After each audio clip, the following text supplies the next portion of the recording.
Hello and welcome to the United Stand. It's Tottenham versus... Who is it Tottenham versus? It's Manchester United, and it's a massive game. Very, very excited. A lot of people in the live comments a little bit nervous. I understand that. Totally understand that. Got no issue with that at all. It's a big game for us, but I'm excited by it as well. The first proper game for Alexis Sanchez. Team news coming in about 2 minutes' time. Very biggest team news of the season, really, because it's the first Premier League game we've had Alexis Sanchez as an option. Surely he will not drop Anthony Martial. I think that is the thing that is in absolutely everybody's mind. He's got to play Martial, hasn't he? Hasn't he? He's surely going to pick Martial.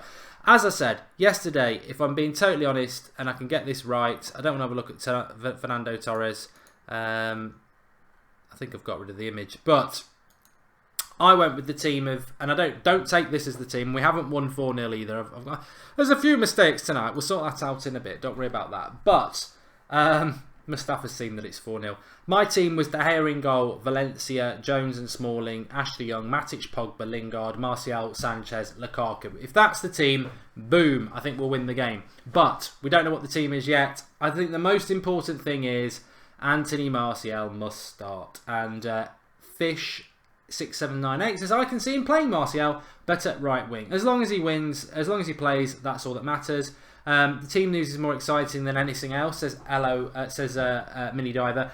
I think sometimes it is, and I think Lingard must play as well, Rick Pal, I do agree with you. Sometimes the team news is very important, and it is important today, but also I think the game is a cracker. Tottenham against Manchester United.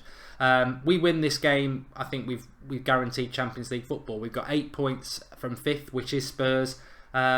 I think even if we don't lose it, we're okay, because Spurs have got Liverpool away at the weekend, where I think they'll lose, and we've got Huddersfield at home, where we'll win. So I still think, regardless, even if we draw today, the gap against Spurs will be 11 points on Sunday night, which for me, in the middle of February, or the start of February, is, unachievable. So it's there to be done. Team news is going to be coming in any second. A lot of people asking about that. Oh, it's nervy times. It's nervy times. He's got to do it. Surely he would not consider not picking Anthony Martial, who has been, without question, the best player this season. And he hasn't done it. It's my team. He's been watching the United Stand because it's my team. De Gea in goal, Valencia, Smalling, Jones, Young, Matic, Pogba, Sanchez, Lingard, Martial, Lukaku. Boom, boom, boom. Pow, pow, pow. We'll have some of that. What a team. What a team. It is the team that we predicted last night on the United Stand. Absolutely stunning. Martial and Sanchez start. And it's not defensive. Not defensive at all. Absolutely ecstatic with that. Attacking team. No bus in sight. Brilliant. No bus in sight. Come on. I'm putting a tweet out because it's that good.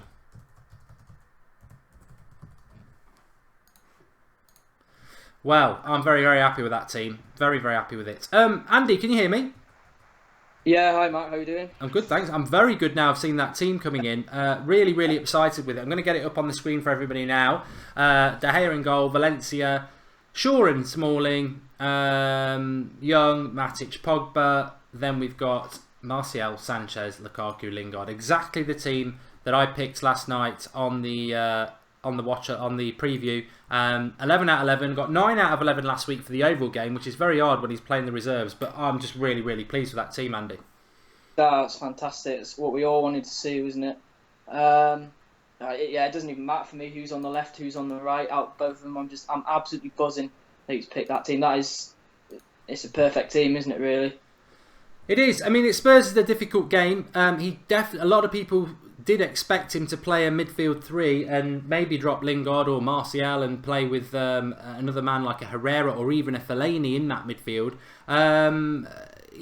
He certainly took that approach to games like Manchester City at home and Liverpool away. So a total different approach to this game to actually go and be quite expansive. And why do you think he's changed that? Do you think Alexis Sanchez changes that? Or do you think he's learning from those mistakes of the past? I hope he is learning from those mistakes. I remember, I know we parked the bus against Liverpool, we really shouldn't have done. But in the first 20 minutes of that Chelsea game, I thought we actually were really expansive. And then for some reason, we just lost control of the game. We let Chelsea win the game.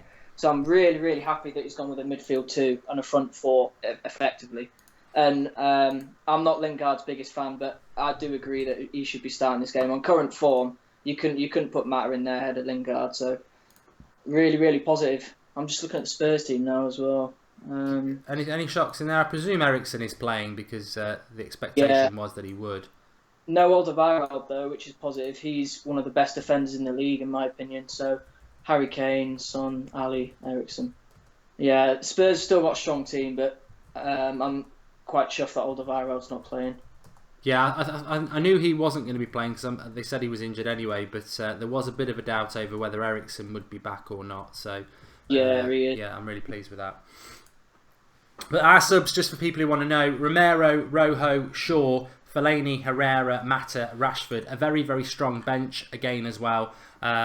He's refused to do what a lot of people thought he might do, that midfield three, as I said. No Fellaini, no Herrera in there. Spurs this season, very, very good. Harry Kane's been very good, but Harry Kane doesn't tend to do that well against Manchester United. In fact, he scored against us, I think, last season, but that was when we were like focusing on the Europa League and we sort of sent a weakened team to White Hart Lane. In fact, I think it was their last game there.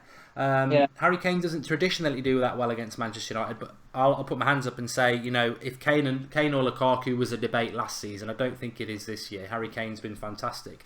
Dele Alli very, very poor. Eriksen's the string puller. Spurs don't really have width. I said last night in the preview that the way United win this game is with the width, and when you look at what we've got in the width today, Valencia and Sanchez probably down the right, Young and Martial down the left. If we win the midfield battle and just let it be a battle, but then express ourselves down the flanks, that's where I think we can hurt Tottenham most of all.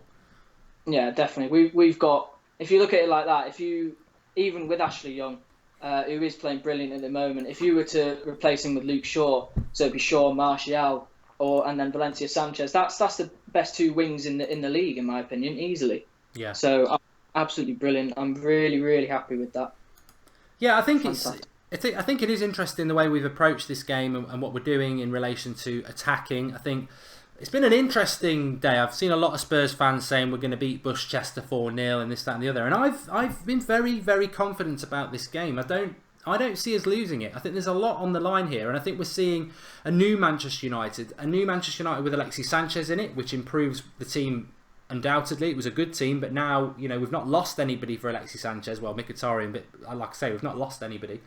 We're playing in a more attacking way. Spurs at Wembley are not the same as White Hart Lane. It's not as intimidating. It's a big stadium. It's a big football pitch, and I think we can go and express ourselves there. Also, you've got to factor in the fact that if we win this game or draw this game, if we win it, we'll be 11 points clear of 5th place, which I think guarantees us Champions League football in February, which is great. On top of that, Spurs play Liverpool at the weekend, where I think they'll lose at Anfield, and we got Huddersfield, where we should win, so we can definitely knock it up to 14 points. But even if we don't, it should be 11 if we get a draw. So it just seems that United are on the up. Everything's on the up from a month ago. And I'm going to go for a 2-1. I don't know how you feel the game's going to go. I'm going to go for 2-1 as well, actually. 2-1 United. I have a funny feeling Spurs are going to score first. I'm not really sure why, but I think we are going to pull it back. I think we're going to win 2-1, definitely. And like you say, I'm really happy we're not playing at the Lane, because like Goodison, like Stamford Bridge, we haven't got a great recent record at the Lane, so I'm really, really happy that it's at Wembley, because they've been really hit and miss this season, Tottenham. They've been like us a little bit. They've had, you know, they probably win 5-6 games in a row, and then they draw a couple and then lose one. They've been quite inconsistent this season, Spurs, with the team they've got. So yeah, a lot of people saying they'd take a draw in this game. I mean, a draw is not necessarily a bad result, but I think we should try and win it. I mean, obviously that's a very obvious thing to say, and I do think the title is Man City's, but I think winning a game like tonight would be a real positive for us, and send a real statement, because I think we are in a bit of a battle for that 2nd and 3rd place, because Chelsea, obviously, I think they play tonight, and Liverpool won last night, so we don't want to sort of give up any ground on anybody either. But Spurs are a decent side. I mean, would you take a draw? I would take a draw, yeah. As long as we don't lose, I would definitely take a draw, because this is by far and away our hardest game this month. We haven't even conceded a goal yet this month either. I think a lot of people forget that as well. But I do think we'll concede tonight, but I think we will win. But I would definitely take a draw. and that would mean Mourinho would get manager of the month as well, which is really good for him. And I don't know what you think as well, Mark. Mourinho seems a lot more happy at the moment as well. He seems, he's smiling a lot more. Usually he'd be a bit miserable and he wouldn't say a lot, but he does seem to be sort of chirping up a little bit, and I think that's affected the whole squad as well, because seeing your manager mopey all the time and complaining about injuries, it can't help the squad. So I just wonder what your thoughts were on that. Well, I do agree with you about the manager of the month thing. I'd forgotten that the game tonight was the last day of January, because Mourinho wins the manager of the month award because he's won every game, and I don't think anybody else has. I think it's in jeopardy if we lose tonight. He should still get it even if we draw. But I want him to win manager of the month. I think he deserves it. I think I tweeted out on the main United Stand Twitter account about half an hour ago and said, whoever City sign in the next few hours, whoever Arsenal have signed today and Chelsea, and whoever does any business, nobody beats Mourinho for this transfer window. We went into it not sure what was going to happen. I was convinced we'd sign somebody, but I wasn't convinced we were going to sign somebody of the standard of Alexis Sanchez, arguably the best player in the Premier League, and we swapped him for a player we didn't want anymore. Stunning deal. I accept what a lot of people say, that it's he's still got to get used to the team, and tonight's going to be a real big test for him. But what I'm excited about seeing is the space that's going to be generated tonight, because we know when Martial gets the ball, he gets 3 or 4 players around him. We've seen with Sanchez, even against Yeovil, 3 or 4 players behind him. We've not seen them both play in the same team, and if they're on the opposite flanks, interchanging, they can't put 3 or 4 players on each player because they'll get exposed on the other side of the pitch. So if we can work that out, I think we'll win today. And what I'm expecting from Manchester United tonight is for us actually go and put a statement down. I think we've hinted at it all season.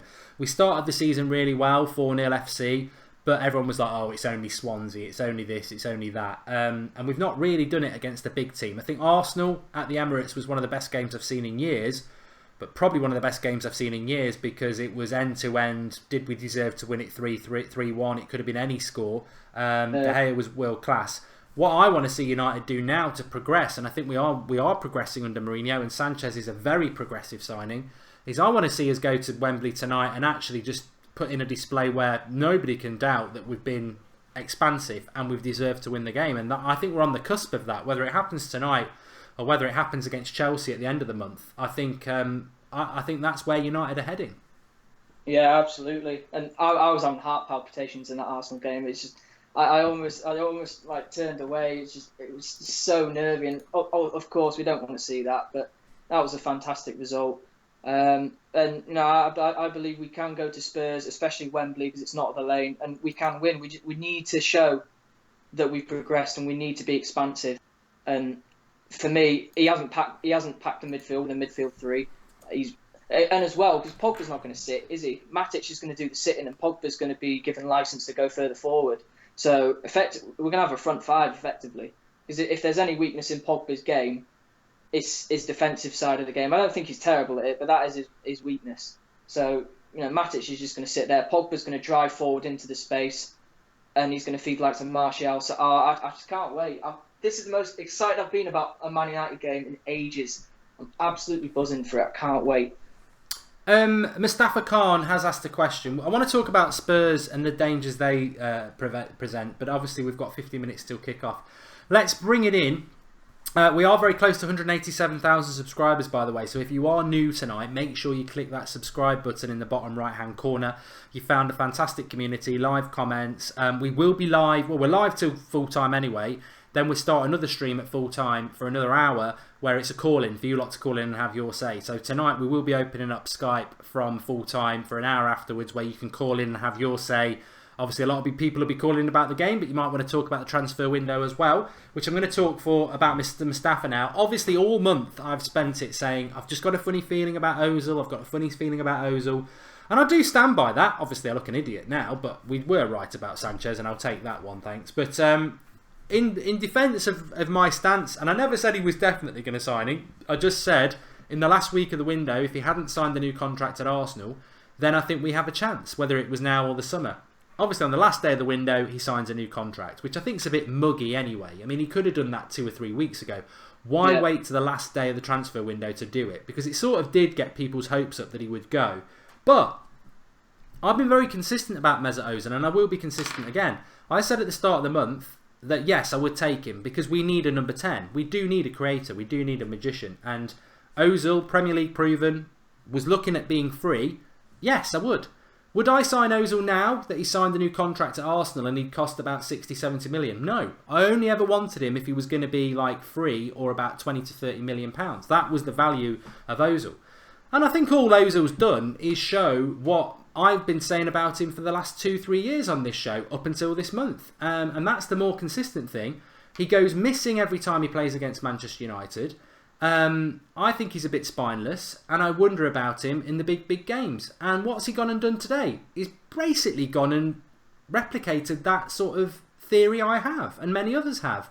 He's got an opportunity to get out of Arsenal, who are never going to win the league. They are comfortably 6th. They are nowhere near 4th. They're not in the Champions League. They're not going to be in the Champions League next year unless they win the Europa League, which is highly doubtful. He's just gone and committed his biggest contract, his final contract, to stay at Arsenal, a team that's going backwards, not forwards, for money. Now, apparently Alexis Sanchez left Arsenal for money. What a joke. £350,000 a week Ozil's just signed that contract for. He is staying at Arsenal for money. He is not staying at Arsenal because they're an expansive club that's going anywhere. Sanchez is the one with the brains. Ozil clearly hasn't. And also, Andy, what I don't understand about the Ozil situation is £350,000 a week. He must be getting quite a hefty backhander as well, because if he'd waited 4 months, wherever he went, whether it was United, Juventus, Barcelona, they would have given him about 10 to 20 million pounds in his pocket because he's free. I cannot understand for the life of me why he stayed at Arsenal, other than the only logical explanation is he's a mercenary with no ambition. Yeah, absolutely.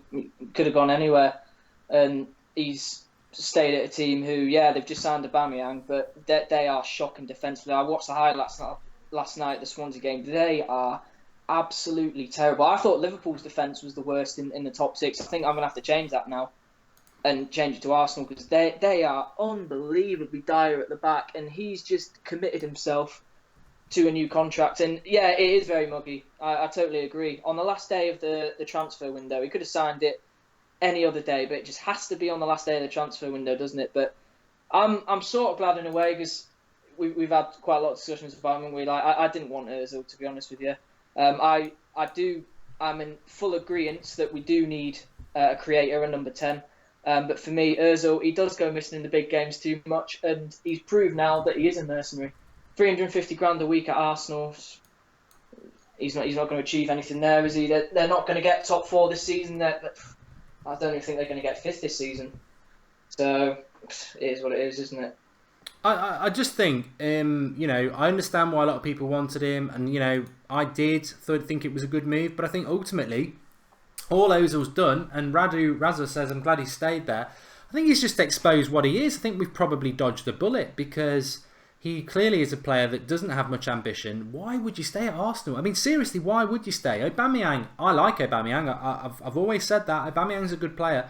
But as Andy says, it doesn't solve their defensive problems. It doesn't solve the fact that they actually had a spine transplant 10 years ago and have never had a replacement. They are a soft-centred team, and they deserve to lose last night. But I think Griezmann's going to go to Barcelona, so you know what? Maybe we're going to get Dybala, and if we're going to get Dybala in the summer, then we would all take Dybala over Ozil. Ozil was going to be a short-term, let's get a number 10 in now, and then let's not get one in the summer. I think what we're doing now is we're playing the long game. We're probably going to get one in the summer. Although I know Mourinho has said he's happy with his attacking options, I still think it's pretty obvious, Andy, that we do miss a number 10 and a winger, and I'd be very surprised if we aren't going to go for one in the summer. And Dybala potentially is going to be him or no one, I suppose. I can't see who else we'd go for. Yeah, it might be like a Bay, mightn't it? Like someone out the unknown, but I can't even think of anyone in world football. Maybe Malcolm, but I don't know. I really don't know. I would quite like to see Sanchez at number 10 and see how he plays there. But I was thinking about it today as well. But it would all depend on Ander Herrera. If he could find his best form again, his form of last season, I would love to see. And obviously you can't drop Lingard on current form either.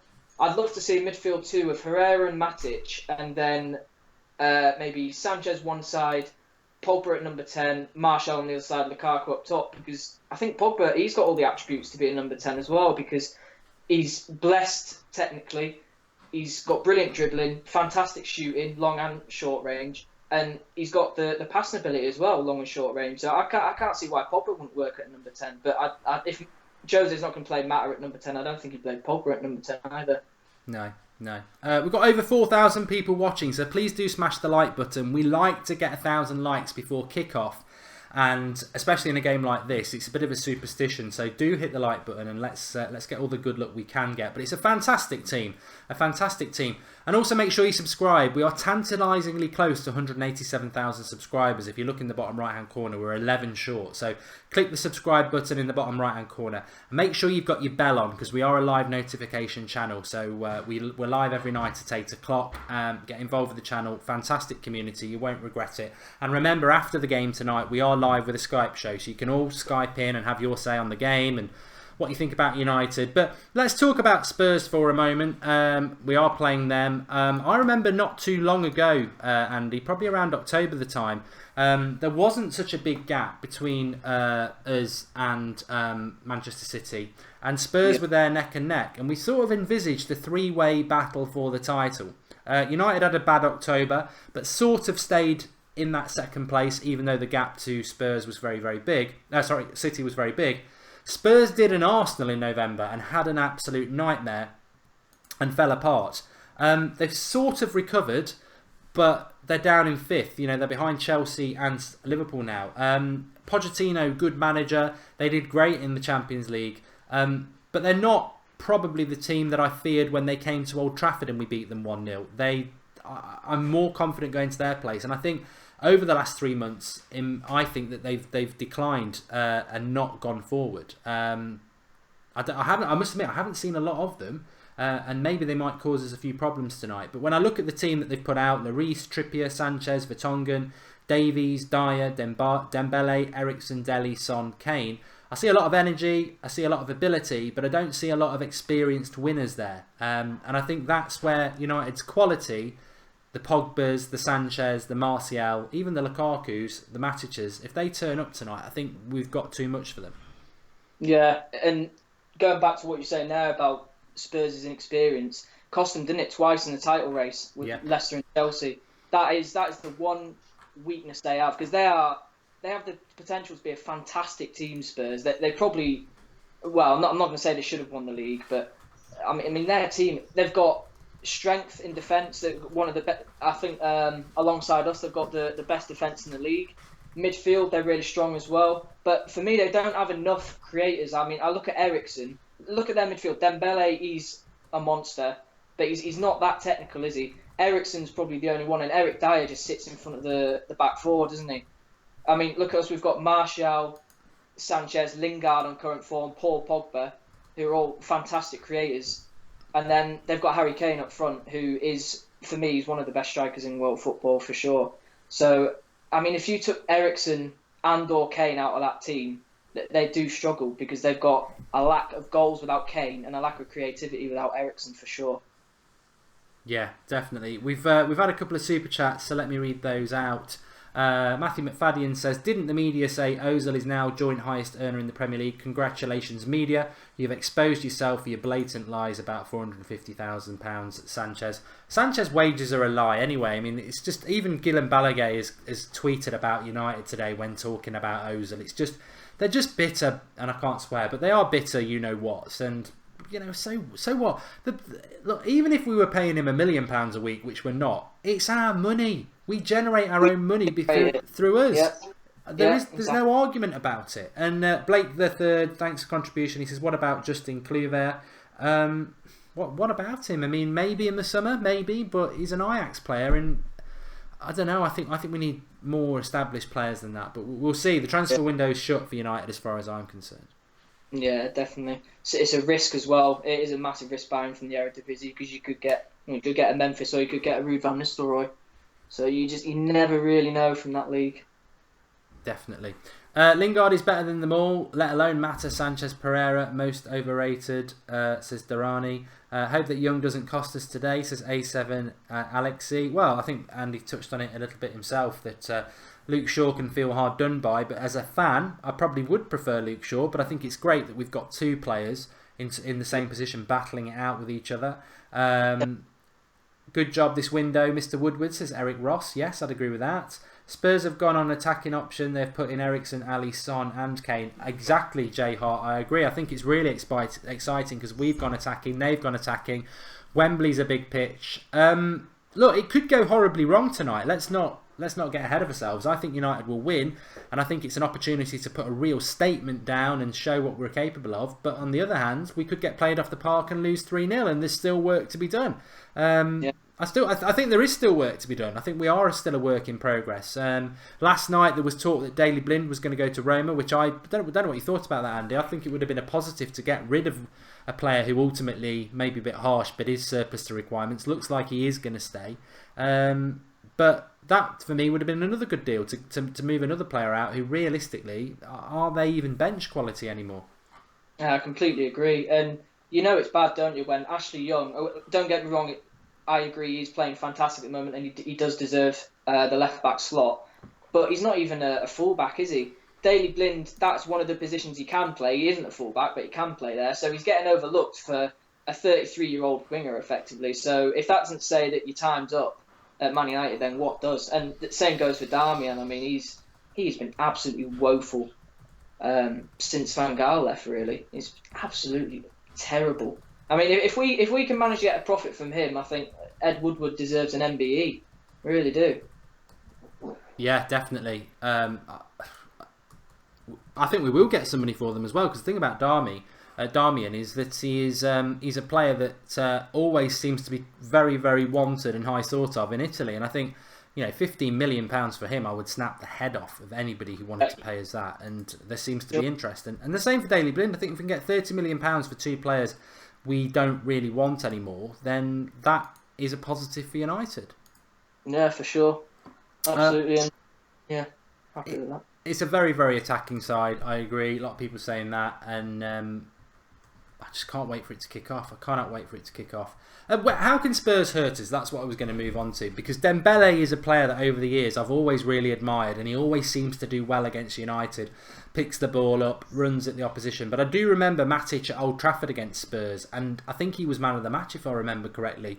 He certainly wasn't far off. He ran that midfield against Spurs, and that's where Spurs have a lot of energy and can sort of dictate the play, and Dembele's a threat. But they are very much Eriksen as far as I'm concerned, and I don't really think they're very good down the flanks at all. Spurs are always a very difficult team to sort of see where their strength is, because they do score a lot of goals, but then whatever happens tonight, I would put your mortgage on Liverpool will spank them on Sunday, much like they spank Arsenal.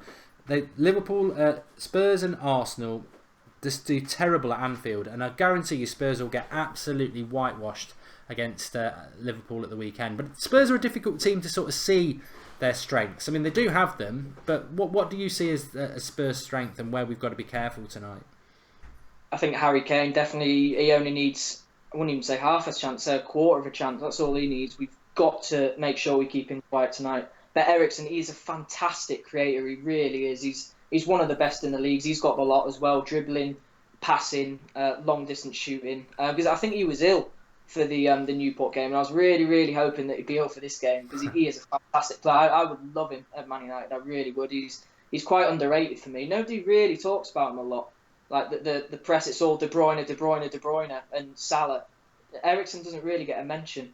So for me, it's, and you never know with Dele Alli either. He has been poor this season, but he might turn up for tonight as well, and he might put a shift in, because we've seen him at his best in the game against Real Madrid. He's a fantastic player as well, but he's gone a bit off the boil. It was like when John Stones was at Everton for me, and he got linked with Barcelona and Real Madrid. It's the same with Dele Alli. It seems to have just gotten to his head, all this transfer talk. Maybe that's affected his form. He has. He's had a really bad season, and funnily enough, there was that leaked memo from Newport, wasn't there? Their scouting report in relation to Dele Alli saying that he's a lazy, selfish player, and I think this year he's not had a very good season at all. I mean, World Cup summer coming up. We don't want him to start hitting form against us tonight, but he will definitely be up for it. He's a snidey little player as well. He's a dirty little player, so they're definitely up for a fight. And as I said, Dembele's quite tenacious. We'll have to be up for it, but I would hope that the expressive talents of Sanchez and Martial are key in this one. And we've all championed Martial, and we're all ecstatic that Martial and Sanchez are playing. That's step one. What Martial's got to do now is go and express himself and play well like he has all season, because Mourinho, I still think there's parts of him that's not totally convinced, and if Martial did have a couple of bad performances, I think he would find himself back on the bench. So there's a lot of focus on Martial tonight, and in a big game at Wembley where there's a lot of space. Yeah, definitely, and that's one of my my criticisms of Mourinho, his treatment of Luke Shaw and Martial. He has started to play Martial a lot more, which I really like, because he's a quality player. He is our best player, certainly our best fair player, and he has. I'm trying to think of the big games he played this season. Away at Liverpool, he had nothing really, did he? He was trying to create things all on his own. The Arsenal game, I thought it was fantastic. The Chelsea game, again, I think first 20 minutes, the whole team was performing brilliantly, and then we just went off the boil. Spurs, he had a fantastic game at home. Scored, didn't he? Scored the winner. Yeah. So he has done all right in big games this season, but I do agree he needs to keep up his form. Because if he starts going on a bad run of form, then you've got to think of maybe putting Rashford back in there. But I love Martial. I think he should be in our team every week, but just because he should be in our team in every week doesn't mean to say that if he hits a bad run of form that he should play just because of his name. For me, got to play players on form, absolutely. Well, very, very excited about what's to come. Thanks for coming on and giving us half an hour of your time on the preview, Andy, as ever. Yeah. What was your score prediction again, just so we can all get that? 2-1, same as you. But I think Spurs will score first, but I do think we'll win 2-1. 2-1, fantastic. Okay, actually, I've just got to pop into the next room and grab something. So if you could just... So a lot of people are saying you haven't discussed Lingard. Lingard, Wembley... does tend to do well. Last two league games, he's not actually been that good, but obviously the previous sort of 2 months before that, he was world class. What are you expecting from Lingard tonight? Are you expecting one of them average performances, or do you think he's going to turn up and do something special?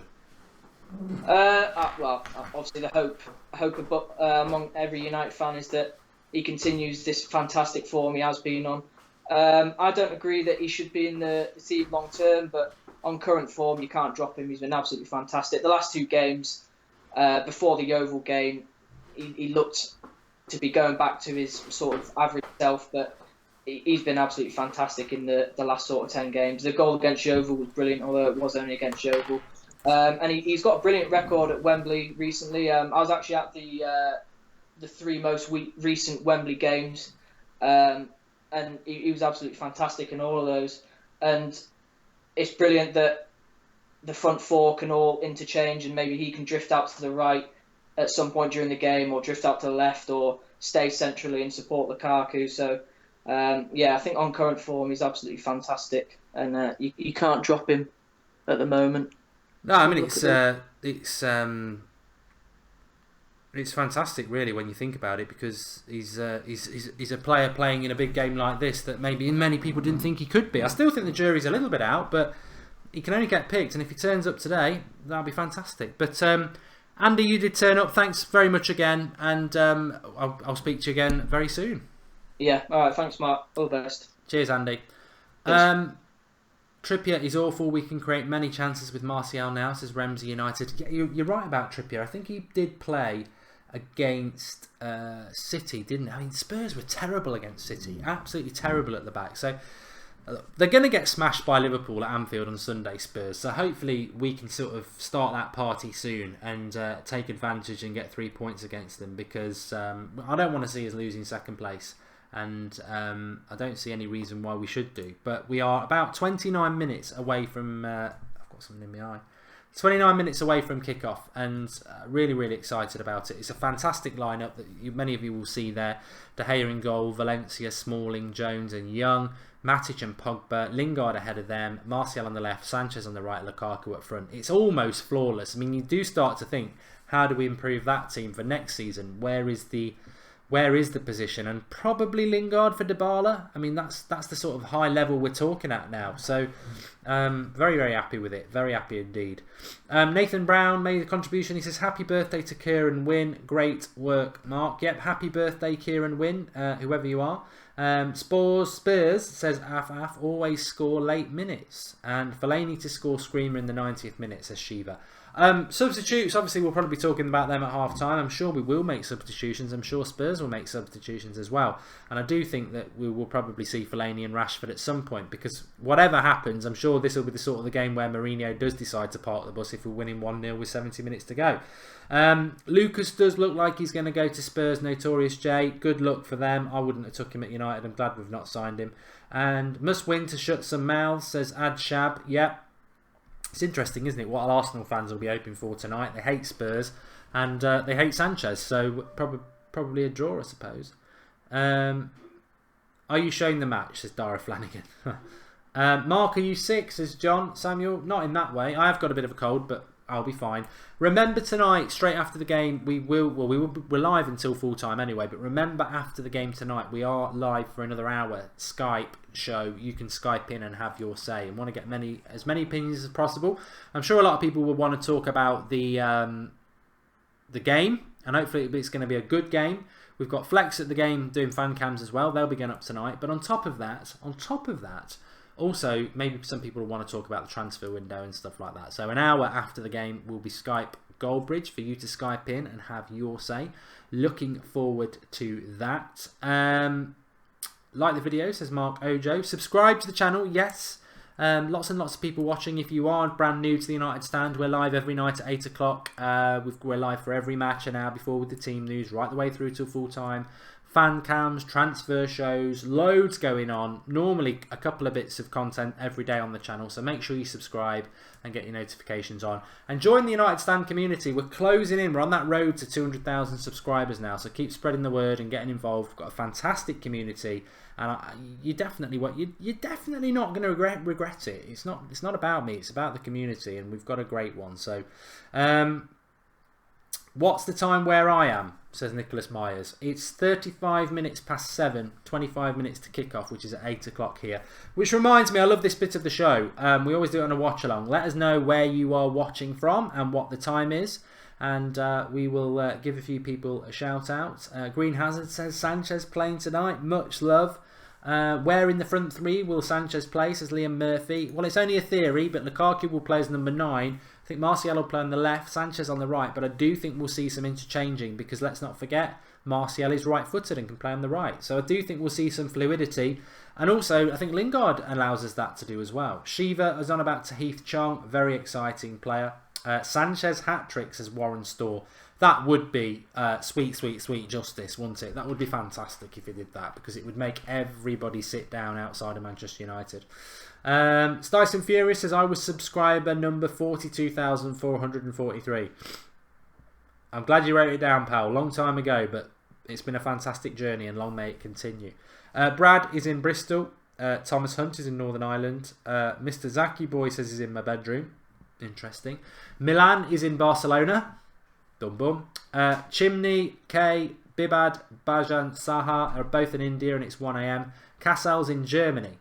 Louise O'Donoghue is in Ireland. Bahamas for Kartik, and it is 2:35. I don't know whether that's morning or afternoon. Ignorance by me. But Greece kick-off at 10 PM, says Red Devil. Melbourne, Australia, it's 6:35 AM, says Nick. It's interesting. I always find this interesting about the global support for not just the United Stand, but Manchester United in general. The times of the kickoffs. I mean, we do it for the US tour, and we're up at like 2 o'clock in the morning, 3 o'clock in the morning, and you know, I don't want to medal for it, because I know that a lot of fans worldwide are doing this week in, week out. 7 o'clock in the morning, it's going to kick off in Australia, Melbourne. So, you know, do you get to watch it all? Do you have to go to work or school? It's 11:30 AM in Las Vegas, says Brosse, so dinner time.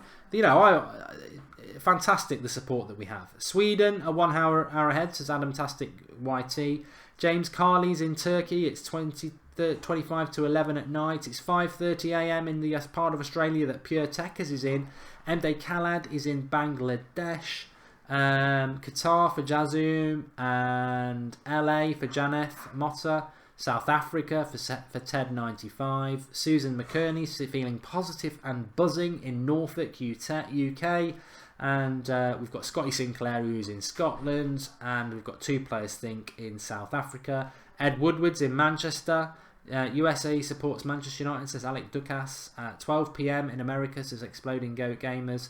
Mauritius, it's 11:37 p.m, says Mr. Blackball. Boston, says Sharon, 2:37 p.m.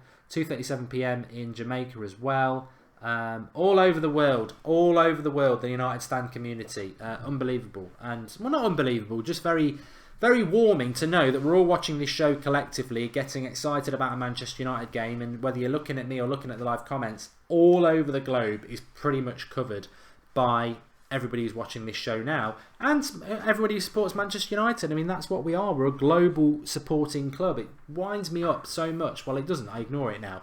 So many people, you don't go to games, you weren't born in Manchester. Sit down, so bloody what? Manchester United have been a global club for about 70 years. Shut up and learn your history. Doesn't matter where you're from. Your support is as valid as anybody's, and I've always been a firm believer of that. And we have got a great community here, a global community, and I hope some of you are going to phone in at full time and have your say on hopefully what's going to be a great win for Manchester United, and we can talk about what a great transfer window it's been and where maybe we improve in the summer. Theon Curtin says, stop neglecting my comments. Theon. 9 p.m. in Nigeria. What about our MLS, says Gift? I don't know. This is a Manchester United channel. Right, so let's start taking some of your questions. 21 minutes to kick off. 21 minutes to kick off. Yeah, well, my score prediction, I haven't given that. I think I gave it last night, and I think I went 2-1 or 3-2 to United. I think Spurs are going to attack this game. I've not said that, actually. It's the most obvious thing, really, that they are going to... Durrani's right. If you're new to the channel, make sure you subscribe. Bottom right hand corner, hologram. Click it, subscribe to the channel if you're new. Join the community of the United Stand. And you're all very welcome if you are new, and welcome. Spurs need to win tonight. They are 5th place. They are 8 points behind us. And, you know, conceivably they can still catch us. They can still catch Chelsea and Liverpool. But with the run of games they've got Liverpool at the weekend, and then I think they've got City.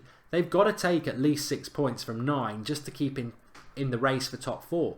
They're not going to win the Champions League. So Spurs are in a very dangerous position of having no Champions League football next year, which probably means, and I think it will happen anyway, Harry Kane goes to Real Madrid in the summer, because I think he's exactly what they need. So this is a must-win game for Spurs tonight. There's no draws acceptable. They've got to win it, and I think that plays into our hands a little bit as well, because we can be expansive whilst being tight.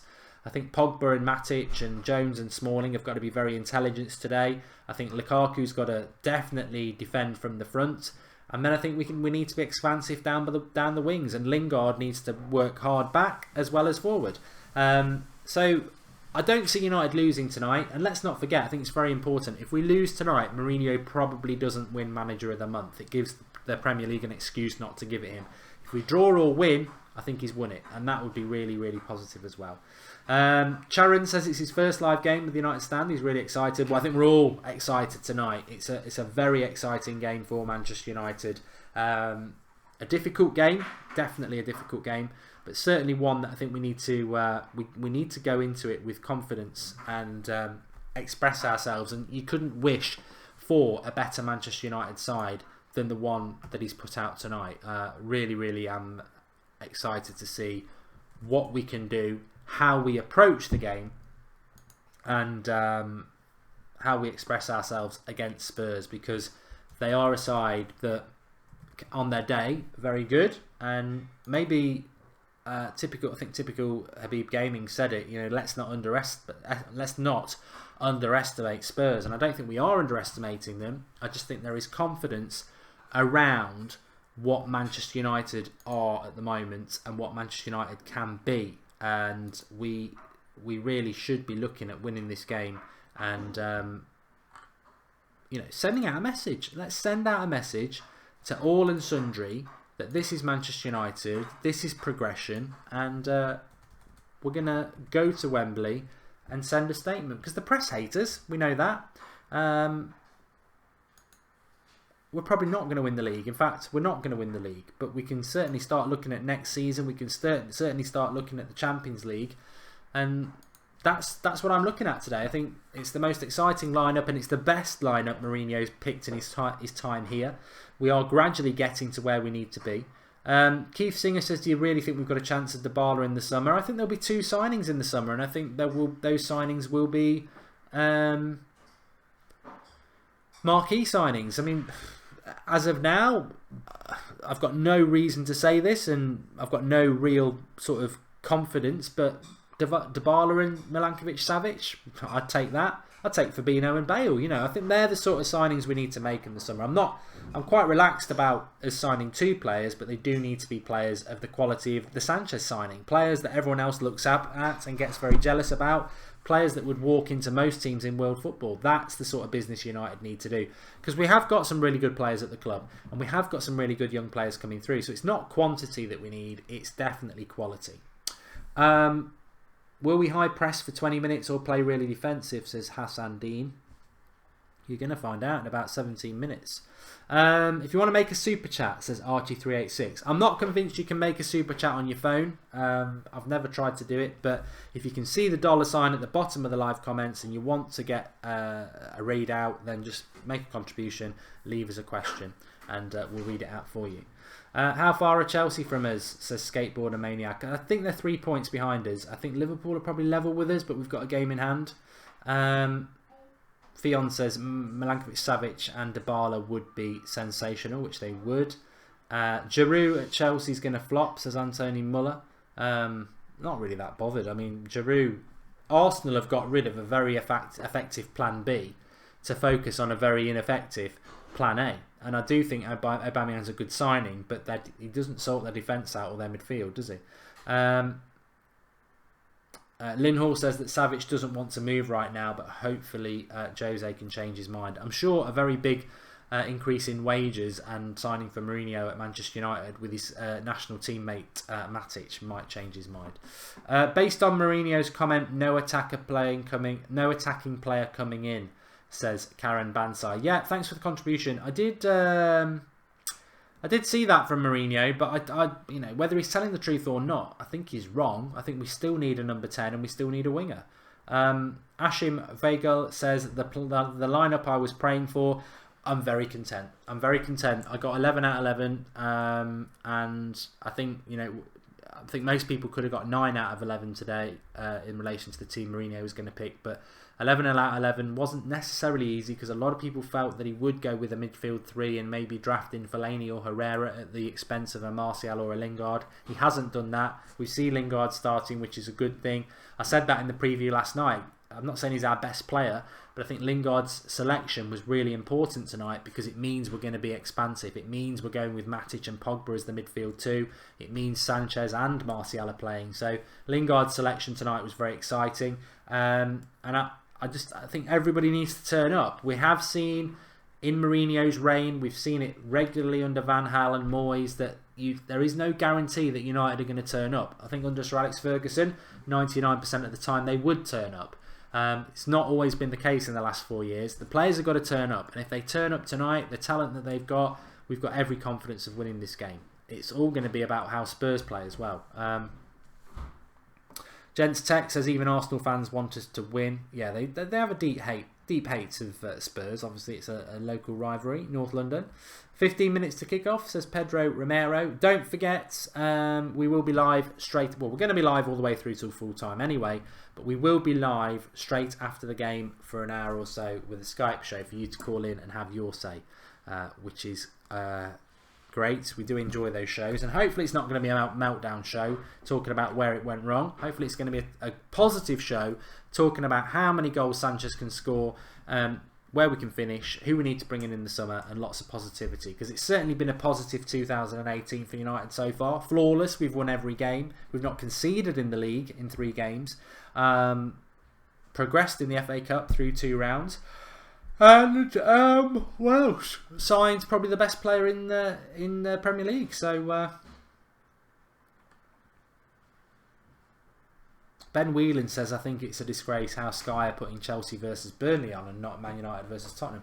I don't know what country you're in, mate, but I don't think Sky have midweek fixtures. It's always BT, and BT have got United Spurs. So, yeah, I don't know. I don't know about that. Alexi on the right tonight says SB. We won't know till kickoff, but that is probably what I would assume as well. Yeah, I'd agree with that.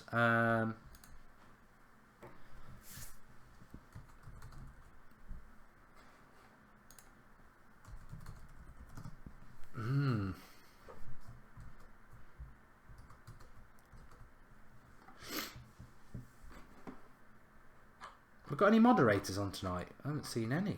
Oh yeah, Matthew McFadden's here. I was going to just shout out the mods who do a fantastic job, but Snaps is here as well. Yes.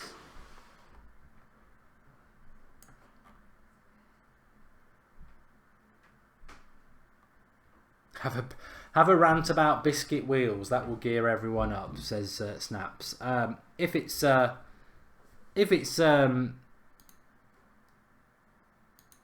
relevant, then I'm sure biscuit wheels will come in. But yeah, I think I'm going to go 3-2 tonight. I think looking at the way that they've set themselves up, Manchester United, I think we'll be all right, and hopefully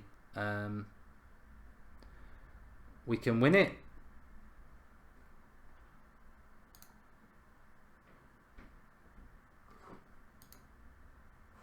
Okay, let's have a look what's going on. Draughty's here as well. We are humbled by your appearance. He doesn't always appear, but big game for United tonight, as many of us have already said, and I'm sort of in this lull now before the game. The 11 minutes countdown for the game, or the 10 minute as it will be soon. Jameson says, hello from Australia. For BN Sports in New Zealand, they have all the games on, says Danny Milner. Lucky you. 3-2 is my prediction, says Matthew McFadden. Kane with a double, Martial, Lingard and Sanchez. Be nice to see Sanchez score his first goal tonight. This is the thing to get excited about. There's so many permutations, there's so many possibilities, as there always is in a game of football. But Alexis Sanchez is one of the best players in the Premier League, and he's in a Manchester United shirt. Not just any Manchester United shirt, he's in a number 7 shirt. Anthony Martial has arguably been our best player this season with Pogba. They're both in Manchester United shirts. Lukaku, as I said a couple of weeks ago, I've got a funny feeling Lukaku's going to have a very impactful end to the season. And we know what Lukaku can do when he gets in a rich vein of form. Matic, I think, he's getting back to what he was like at the start of the season. He was overplayed, but he seems to be getting a bit of rest. I think he'll be back. Jones and Smalling are the new Ferdinand and Vidic. I'm joking, but they are having a very good season. Valencia's Mr. Consistent down the right-hand side. Lingard's in the form of his life. Ashley Young's keeping a very good and talented Luke Shaw out, and David De Gea is the best goalkeeper in the world. So lots and lots to be positive about. I mean, I think tonight, if we win tonight, we've guaranteed Champions League football, as I've said. We'll be 11 points clear of Spurs. We've got Huddersfield at the weekend. They've got Liverpool. We could be 14 points clear of Spurs by Sunday night. They're not catching us. They're 5th. They're not catching us. And forget Arsenal. They're never catching us. That gap's just going to get bigger and bigger. So having Champions League football confirmed by Sunday night would give us a lot of freedom in the end of the season. We've still got to go for second and first. Well, we're not going to get first, but we've still got to go for second and make sure that we finish above Chelsea and Liverpool. But we've got a team now that I think expresses itself better when the pressure's off, and I think it will express itself better in the second half of the season knowing that we've got Champions League football. So tonight's massive. Spurs need to win it. We just need to make sure we don't get beat, but I think we're going to go and try and win it. Then, with the freedom that being more or less qualified for the Champions League gives us, we can focus on the Champions League and really go all out for that. And I think that's what Mourinho would like to do. And the FA Cup is the best chance of a better trophy. So, yeah, lots and lots to be positive about, and I think it starts tonight. No, I wouldn't say a new dawn, because we've had a good season with little bad bits in it, but the Sanchez signing sort of takes us to a new level. It makes us a new team because he is a new player and he's a very talented player. And I think, as I said, what I want to see from United tonight, as much as I take 1-0 off Fellaini's bottom in the last few seconds, what I would like to see is United turn up at a ground like Spurs, play them off the park, win it comfortably, and then just sit back and laugh at the anti-United press and see how they spin it, that we've gone to Spurs, one of the best teams in the league, and battered them. And that's what I say. I want to see United, because we've not done it very often in the last 4 years. I think part of the progress now, we've definitely progressed under Mourinho, and it's a steady progress, and it's always going up, and we've won trophies.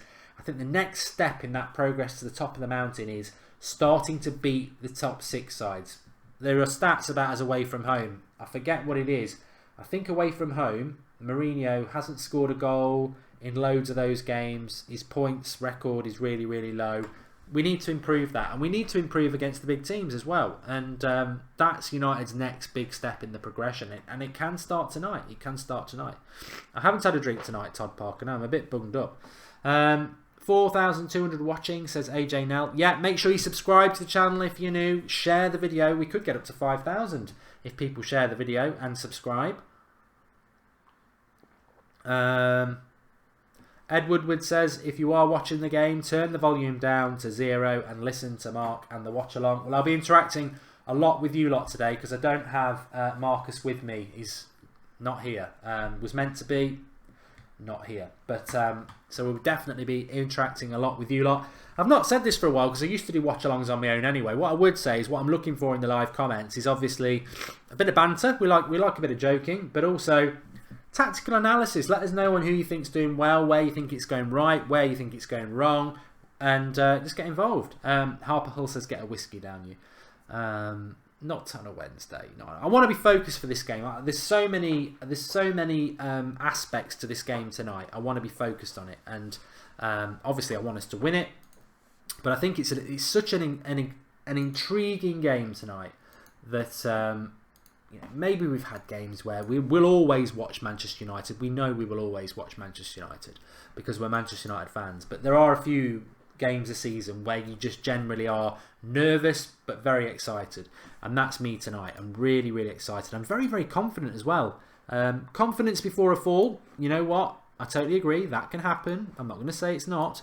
But also, I just think whatever happens tonight, I think United are turning a corner in relation to the quality of the players and the quality of the 11 that we can put out. And I think we are and have in the past maybe gone to games like this with a team where you're like, well, if we turn up and play well, we can win it. But I look at that 11 and I'm not really talking about whether we turn up. I'm looking at the 11 and saying that 11 should be able to go there tonight and get something. And that is obviously what we're all hoping for. But intrigue is definitely there. Timer will go up underneath the score in the bottom right hand corner, so we're all set for that as well. We should get Dybala, says King Issy. Well, we ain't getting Ozil, so maybe Dybala is the one we're going to get. Maybe he is. Oh, why has it done that for? Naughty thing. Come back. So we are... Oh, we're now only 5 minutes away. I think it'll be a cagey first 20 minutes. Certainly a first 10 minutes. I'd be very surprised if it's like gung-ho first 10 minutes. I think both teams feel each other out, and I think that's the way it will go. But I am very, very, very excited and intrigued. It's a tactical battle, and it's a tactical battle that I think will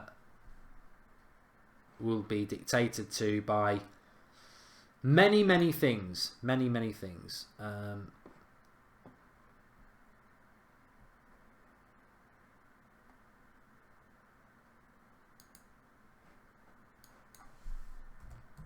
Players are in the tunnel.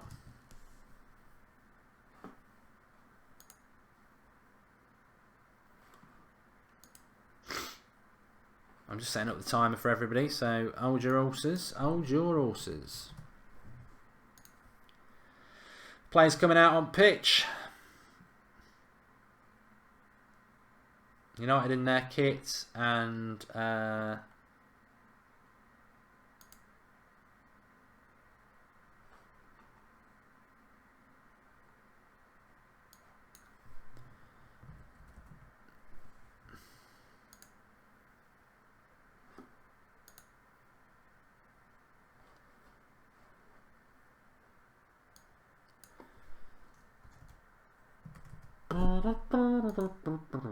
lost my winger.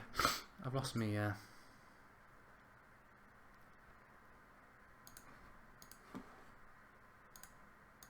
Right, we're back. Sorry about that. It was a slight delay. I'm back now. Thank God Sanchez has finally lost the blue glove, says Sly Ninja Gaming. Yeah, he ain't going to wear blue anymore, is he? Never been so confident to play Spurs, says Brian Curry. There are other games tonight. So we'll keep an eye on those. I think Chelsea's probably the most relevant one in relation to us, and I don't even know who they're playing. Minnie's breaking out the beers. Have one for me, pal. I'm not on the beers tonight. And Stephen O'Brien says, "Come on, United." Subs for Spurs: Vorm, Walkers, Peters, Rose, Wanyama, Sissoko, Lamella, Llorente. Not really a bench that I would be scared of in relation to Spurs. I think Spurs are a bit of an unknown quantity. I think they're a bit of a yo-yo team this season, and that in itself makes it quite interesting. United: De Gea, Valencia, Smalling, Jones, Young, Pogba, Matic, Sanchez, Lingard, Martial, Lukaku, but Romero, Rojo, Shaw, Herrera, Fellaini, Mata and Rashford. Lots of variety on that bench. I still would like to see a little bit more flair pace. I think Rashford's the only player on the bench who gives us flair pace, but Mata, creative, Herrera, midfielder, Fellaini obviously gives us that little bit of height, and then Luke Shaw and Rojo as the defensive players if we need them. But we are ready. We are nearly ready, and I think United now need to go and show the world, and Manchester United fans more importantly, that this is a progress step. We've been progressing for a long time under Mourinho. Tonight, I want to see United go and make a statement against one of the better clubs in the league and in Europe, and really go and do it. 'Cause let's not forget, this Spurs team didn't lose to Real Madrid twice, and they came out of a very tough group. They're a well-organised team. Pochettino is a good manager, I agree. He's not on the level of Mourinho, but he's a good manager. But as Bardi Stas says, that team is fantastic. It is. Are you confident, says Ultimate Striker YouTube? Yes, I am. I am confident. Probably the most confident I've been for United away in an away game for a long time. Although I was very confident that we should have beaten Liverpool at Anfield. But that's because Liverpool are crap. I think Spurs are a decent footballing side, but there's just so much to be excited about in relation to United these days, and I am very excited. I'm going to start the timer. It will be underneath the score in the top right hand corner as soon as it starts where I am. So get commenting, get involved. Theon Curtin's listening to the United stand whilst watching the game. Best way of doing it, and if you want to sync in with us for the timer, so you're exactly with us, I'll click it as soon as it starts. Wembley, London, obviously Spurs ground at the moment. I said this at the start of the season. I'm not saying it now as a Manchester United fan. I said it at the start of the season that when it comes to Spurs, I think it's a bit of a negative for them. Well, it's a big negative for them that they are playing at Wembley, because I think it inspires the opposition. But let's see how we go. 1-0 to Spurs. Unbelievable. It's 1-0 to Spurs. Seconds in. Absolutely shocking defending. Schoolboy defending. I can't even tell you what happened. It's a long ball up, and Mourinho will look absolutely disgusted. There's sort of focus on Alexis Sanchez here. I'm not too sure what happens. I don't think it can be anything to do with Alexis Sanchez. He's nowhere near it. It's a long ball. Phil Jones beaten in the air. A bit of luck. Jones and Young.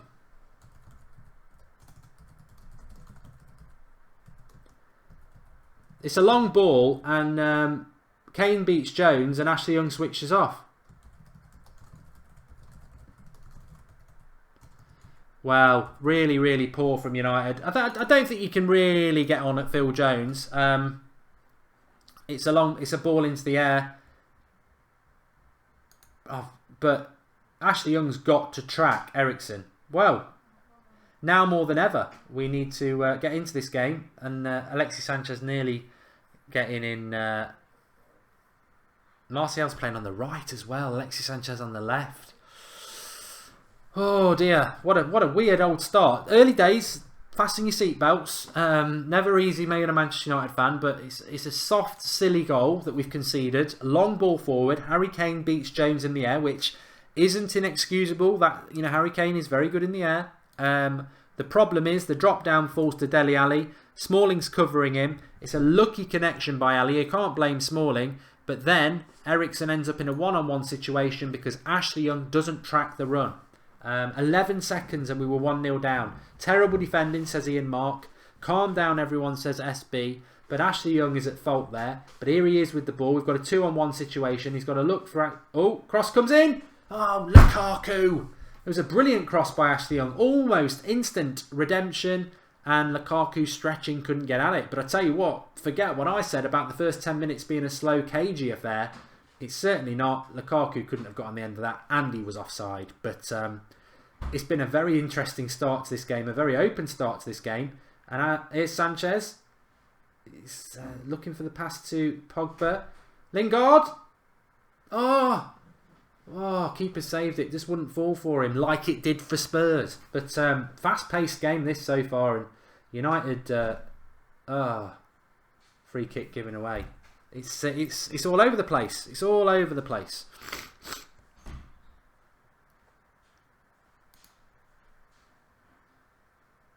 Hello? Yo. What are you calling me for? What am I calling you for? I thought you were lonely. Oh well, you can join me as long as you are watching the game. I don't need a chat.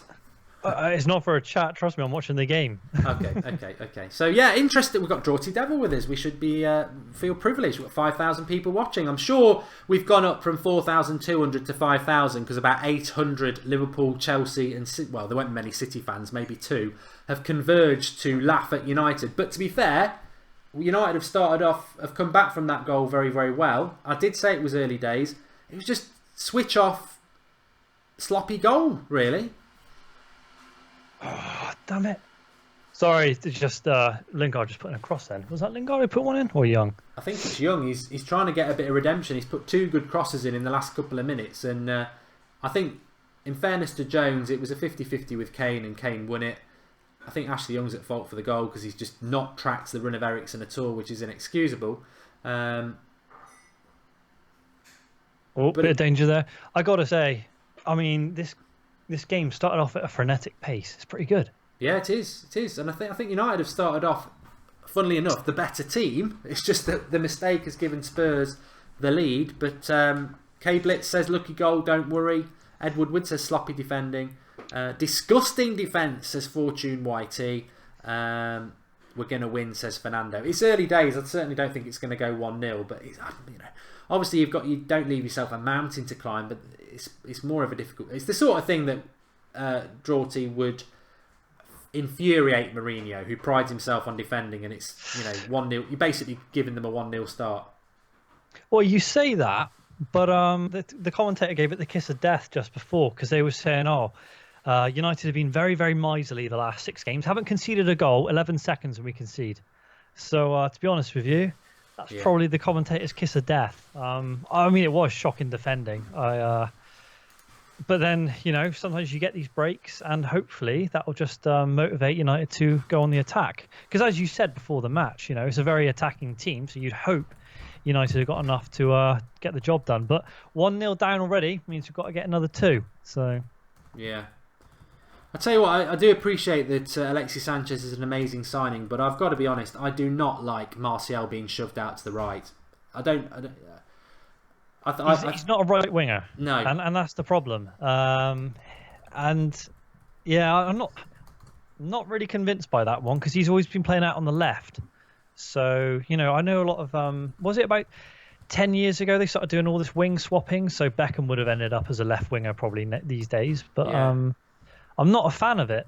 So... No, he's been flawless this season and he's basically been shoved out to the right wing, which I think ultimately if he doesn't do well there, he ends up on the bench and Mata comes back in. I think it's a bit disrespectful, to be honest, but maybe not a lot of people agree with that. Well, I think at the moment, Mourinho is just trying to find a system. Now he's got Sanchez. Because let's be fair, Sanchez is going to play every game. He's bought him to be Manchester United's number 7, so someone's got to lose out. Now, whether that's playing Martial position or... Mata ends up on the bench regularly, or Rashford gets less games. Who knows? But that Sanchez is going to be in the starting lineup. So, yeah, I just think Sanchez can do a lot of damage on the right-hand side, whereas Martial, I don't think is a right-sided player. But maybe we'll see a bit more interchangeability. In fact, we will do, because Sanchez has just come central there. But I need to get back into this game a lot sooner rather than later, and we're certainly having a lot of the ball. oh god. Martial's into the box, cut back, and United still retaining possession. Good work from Young there, though. Young did well. Yeah, I think Young's had a very good response to being at fault for the goal, apart from that ball. Well, he's not a left back. He's not a defender. But that's the position he's been played in, so he just makes the best of whatever he can. And to be fair, over Christmas he was very, very good. So especially in that Watford game. Yeah, everyone can make mistakes. You know what? You look at a goal and you're always going to find somebody responsible. Ashley Young fell asleep. He's responded well to that. I'm not saying that we sub him or get rid of him at all. I just think he was at fault for the goal. I don't think you can really blame Jones. It was a 50-50, and Harry Kane's one of the best strikers in the world. He beat him. Well, Kane's going for 100. Kane's going for 100 today, and it's our job to make sure that he doesn't get there. So, and to be fair, Ashley Young, although he switched off there, we've always said it on this channel. A lot of people have said it as well. Ashley Young defensively is suspect. We all know that, because he's not a left back like you said there. He was a left forward. At Watford, he was a left forward, and then he was brought to be, an attacking winger, and somehow he's ended up as a left back. So, we've got a lot of people watching at the moment, 5,600 in fact. Intriguing game. I'm sure we can get back into it. As I said at the start, I want us to win this, but the most important thing is that we don't lose it, because I think even with a draw, 8 points ahead of Spurs still, and they're in 5th. So 8 points away from losing Champions League football is a massive gap. So we must maintain that. And I certainly think we're trying to do that. I just think it's a sloppy goal, as I said. And United are certainly not parking the bus or any of that stupid nonsense we get from the anti-United press. But subscribe to the channel if you're new, bottom right hand corner. Subscribe button. We're live every night at 8 o'clock. Daily content on the United Stand. Fantastic community. Live comments are always part of it. You won't regret it. You might regret watching tonight if we don't get back in this game sooner rather than... I mean, the big problem is if Spurs get a second goal. Defensively, we're a little bit suspect at the moment. When Tottenham go forward, they do look dangerous, and that's a problem. Well, they are a good team, aren't they? That's the problem. Yeah, the thing is, I know everyone goes on about saying Pochettino's a fraud or whatever. He's not. He's a very good manager. He's got a very young team. Wembley is a very hard place to play at. Imagine if it's then your home for a year. But Spurs are a good side. I know we should beat them, but at the same time, they're going to attack. So United's defence just need to be ready, and they were caught napping in the first 11 seconds. That's the problem, isn't it? When you're playing a decent side, if you give them a head start, they might then go and score a goal that they create because they're a good side. And 2-0's obviously cliche, but it's a harder result to get back than 1. I think we're still very much in this game. It's not the ideal start, but we're still very much in it. And we might just need to slow it down a bit and get a grip to the game, because I think we tried to get back in with a sort of instant reply, and we nearly did. But the game is starting to settle down a little bit now. But, Spurs aren't the type of team to park the bus. So you're always going to get an opportunity against Spurs just because they want to play attacking football. Interesting point from Zed Jamie there. If anyone can provide us with a little bit of clarity. Walcott scored for Everton, put him in the fantasy Premier League team. But he said that the goal shouldn't have counted. So I didn't actually notice anything in there myself. Maybe they're talking about the 50-50 between Kane and Jones. It did look a little bit rough. To be honest, I wouldn't have given a foul, but I'm a bit older than a lot of people. But in the modern game, I maybe that was a thing. Are they not doing VAR on this? No, I hope not. We haven't had the misfortune of VAR in a Manchester United game yet, have we? No, and I think that's the thing, because imagine that situation when you got VAR. All it's going to do is hold it up, and yeah, you might get a correct decision, but even then, it's kind of dubious at times. So I think Phil Jones does need to get to grips with Kane. He is. Phil Jones just needs to get a grip. He just needs to get a grip. That's it. It's not just Kane. Just sometimes his play is a bit frustrating for me. I never really got Phil Jones. He was brilliant when he signed. Everyone thought he was going to be a world-class defender, and he's just never really kicked on. Well, to be fair, a lot of people in the live comments have said that Mourinho's love of Jones could be costly in this because John Sherrell's just said there he's getting lost. I think Rojo's a better player in a physical battle than Phil Jones, and Rojo obviously is a left-sided player, so there's nearly a chance for Ali there. Phil Jones blocked it, so Phil Jones ain't terrible, but he's not terrible. He's a good defender, but he's just injury prone, and he is suspected a couple of mistakes a season, and he will gift an opportunity to the opposition, which is he's not like a Rio Ferdinand or a Vidic. No, it's interesting because obviously the transfer window shuts tonight. There's been a lot of talk about the transfer window, but some have said we need to buy a centre-back. I think we've got so many. Here we go, might be something here. He needs to get rid of that Lingard there. See, Lingard's a great player running with the ball, but I think he doesn't get his head up for the pass enough, and there was a pass there through to Lukaku that he just ignores. Max Johnson's made a contribution. Thanks, Max. He says Kane was in our half at kickoff. Technically, again, I'm not that sort of fan. I mean, yeah, that's the sort of Liverpool excuse, I think, really. There's a lot that happens after that. And Dembele's just been booked, though, for pulling Lingard down. Back to the point on Lingard, you're saying he should have looked up for the pass. To be honest with you, I don't mind him running like that. It means he's direct and he's going for it. Oh, that part of his game is unquestionable. I think I've always had an issue with Lingard's passing. He likes a sideways pass, and I think as a number 10, you've got to have a bit of wizardry as a number 10, which I don't think he's got in his game. But I do agree what you say. When he's got the ball and he runs with it, he's one of the best. I personally think Lingard's better than Dele Alli at the moment. Facts don't lie. Ali's had a terrible season. Lingard's had an amazing season. Yeah, but he is 4 years older than him. Yes. I still rate Dele Alli. I think you might rate Phil Jones.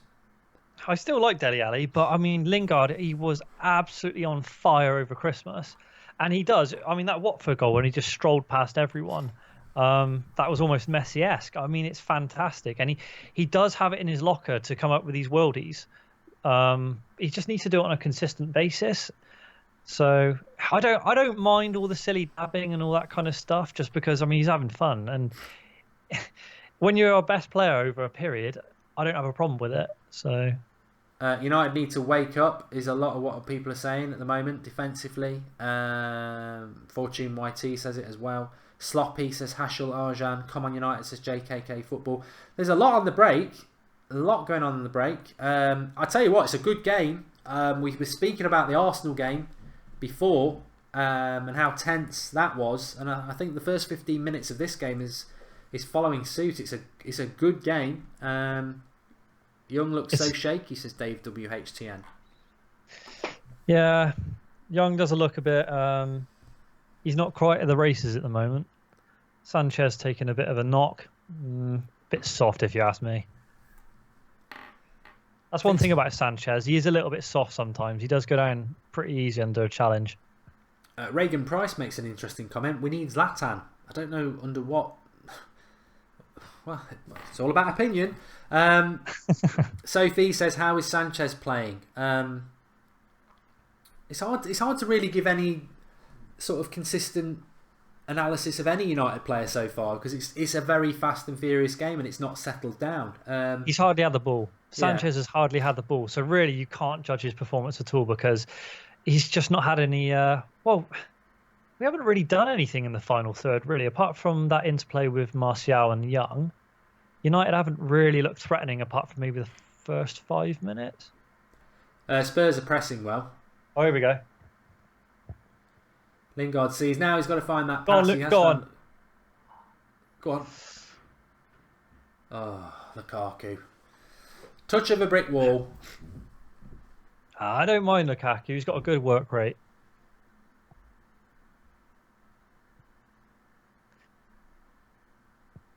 Yeah, he just never gets it quite out of his feet. And then, to be fair, that pass to Martial needs to be better. The only problem with Lukaku is, like you've said on a number of occasions, he's a flat track bully. I just find with him, he's very good at holding up the ball. He's good at bringing other players into the game, but his finishing isn't as good as what it was at Everton.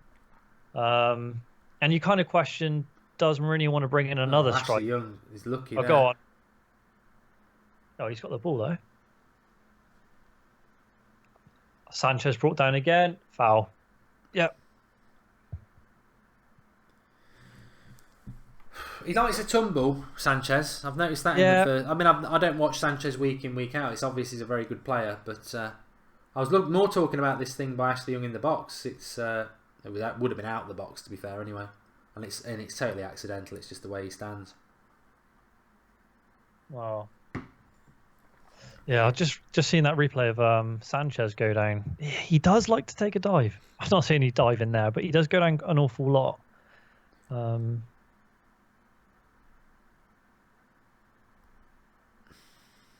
Pogba.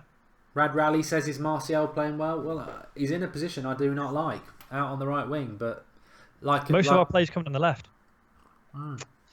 That's the problem. Everything's coming down the left through Young up towards sort of the middle. Martial's hardly seen any of the ball so far. Same with Sanchez, really. Sanchez has had to come back into our sort of our third to actually pick up the ball. Yeah, Valencia's not been in the game at all either, has he? No, to be honest with you, if you hadn't said that, I wouldn't even know that Valencia was playing, apart from the team lineup. Ashley Young, you're right, has probably had more ball than any United player. Possibly any player on the pitch. Definitely. Also a good ball over the top. But there's a lot of space in it. Like I say, I'm not panicked yet. I'd be panicked if Spurs got the next goal, but I think there's no way it's going to finish 1-0. And no. As I always say, the next goal is crucial. Good play by Pogba there. Nice switch. Go on. Oh, who's that header to? I still do look at United and think we're going to have to, and I know Mourinho said no more attackers, but I don't know what his solution is to the number 10 position, which we haven't had a solution for 4 years. I still think we need, and I know we're obviously not going to get Ozil, but we need a magician in that position. That rhymes, but I think we need someone with a little bit of guile to. I mean, I'm not saying Lingard shouldn't start or anything like that, but I do think we miss. We know we miss a winger who can cross. Maybe he's given up on that, but I think somebody in the number 10 position who can just create things. You look at all the teams that do well, even Spurs with Eriksen, obviously De Bruyne and Silva at Man City. We do miss that. The problem is, who do we bring in? Because I know we've said Dybala, but is Dybala actually going to come to United? You know, he's a big player. I guarantee Madrid or even Barcelona will be looking at him. I know there's talk of Griezmann going to Barcelona, but there's always the chance that they could come along and say, do you know what? We'll take Dybala and Griezmann stays at Atletico. He's that kind of player. And at the end of the day, Barcelona like their massive signings just as much as Madrid do. Yeah. So I'm not completely convinced that Dybala will go to United. I've always felt Dybala would go to Barcelona, but maybe if they're going to get Griezmann, they've got Coutinho, they've got Dembele. I don't think we'll get either. I don't think we'll get Griezmann or Dybala. I don't think Griezmann will go to Barcelona. I think they'll end up getting Dybala because of the Argentinian connection with Messi. So whoever United get, I don't know. Or because obviously we've got Chong and Angel Gomez. It kind of looks like Mourinho's building for the future. You know, we haven't brought in that many players, and we've got a lot of youth players. So that could come in and do a job. See, the trouble with Martial there is he does all the good work, and then he's coming in on his left foot. Yes, it's the unnatural position for him to be in. He's never been in that position really in a match because he's always out on the left. So, you know what they say, the best players should be able to adapt. But yeah, well, as Erfan says, Martial's on his weak foot there. People saying I'm done with this absolute crap. Why? Because we're losing 1-0. We're losing 1-0 because Ashley Young switched off in the first 10 seconds. It happens. Man City are 1-0 up, Fernandinho. Oh, surprise, surprise, against West Brom.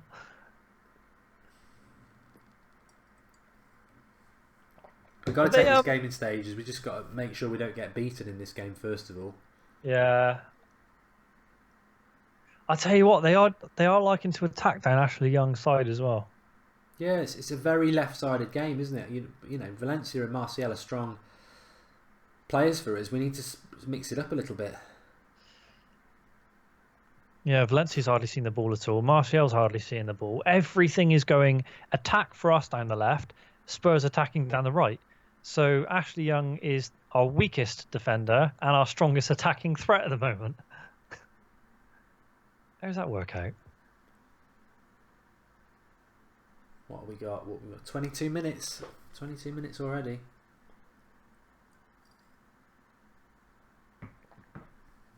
"11 seconds. You don't normally get that in the big games. No. Although I still maintain it was a commentator's curse saying United haven't conceded in 6 games.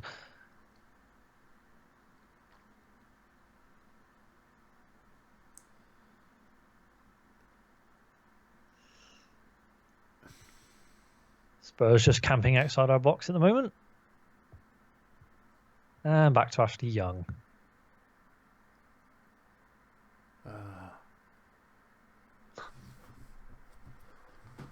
So on the live comments from Adam Peck, Martial is on the wrong side in the first game. I'd prefer Martial up front and Lukaku on the bench, in my honest opinion. What do you reckon to that? Martial on the bench and who? He'd prefer Martial up front and Lukaku on the bench. No, I mean I know Lukaku gets criticism, and I've always said in relation to Lukaku, he deserves criticism for his first touch. But we knew that when we signed him. You can't expect him to magically have a first touch. We knew he had a bad first touch. But I do like Lukaku's work rate. I like the fact that he pushes defences back, that he's very, very physical. I think Lukaku's problems in recent weeks has been with not created chances, and hence why I say I still think we need a number 10. But to be honest with you, I mean, I could be completely wrong here, but with Madrid, obviously Ronaldo loves playing with Benzema, because Benzema's very good at holding up the ball and feeding it into Ronaldo.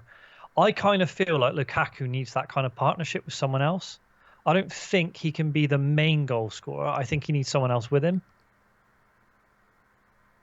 Yeah, I think.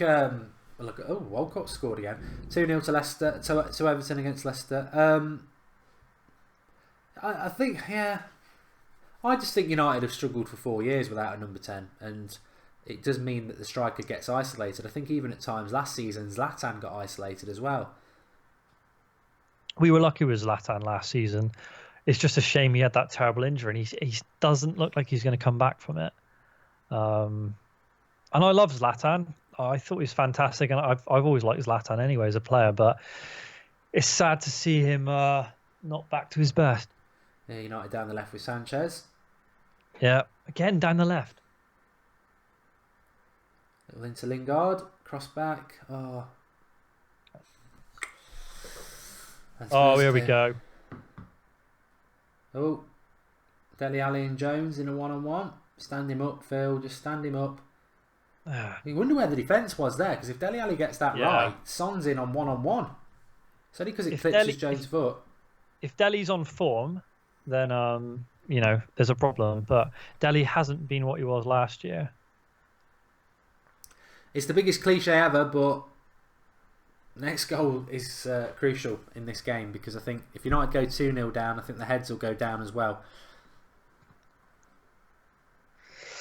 Down the left again. I mean, somebody just said that about Dele Alli. He's running down the left again. Where's Ashley Young?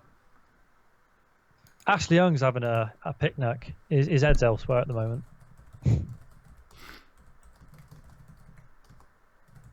Although he did just make a good challenge. I think there's a lot of people saying it in the comments. I agree. Get Martial back on the left-hand side and put Sanchez on the right. Terrible ball from Sanchez. Kane's going to hit this. Good block by Smalling. There's one thing I have noticed in the last 2 games, and against Yeovil, Sanchez loves a long ball. He thinks he's Paul Scholes, but he's got none of the accuracy with his long passing. Martial. Nice little bit of play there. And he nearly got Lukaku in. It was offside again. I think Lukaku keeps getting offside as well. So you've got to give a bit of praise to Spurs because they're well drilled with the back four, who is missing Alderweireld. But they keep catching Lukaku offside. Mandy Smith says, "Watch Smalling. His positioning is the worst I've seen in years." I wouldn't quite say it was that bad, but Nayroy says, "Where the heck is Bailey?" I'd say, "Where the heck have you been, Nayroy? He's been out for about 3 months." Bailey's never coming back. And seriously, I think he might be back for Sevilla. Whoa, come on, ref! He's got to handle that out of the ball. Lloris losing it.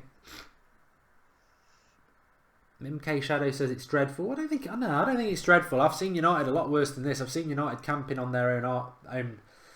We saw United at Anfield, didn't we? That was dreadful. We're trying to get in this game. I just think Spurs have started to shade it in the last few minutes. To be honest, we are. I think our problem is our defence. Whilst we are very, very good at not conceding, apart from the first 11 seconds of this game, we tend to defend as an entire unit, whereas other teams can kind of defend with just, the back four and they're holding mids. Oh, Left come again. on. Really? Oh, Phil Jones' own goal. Oh, for God's sake. Phil Jones having his...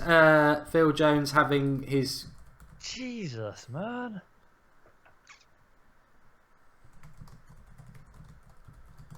Well, I think he's just having that go, the sort of game that shows you should never trust Phil Jones. No, and that's exactly what I said to you earlier. Phil Jones is a liability.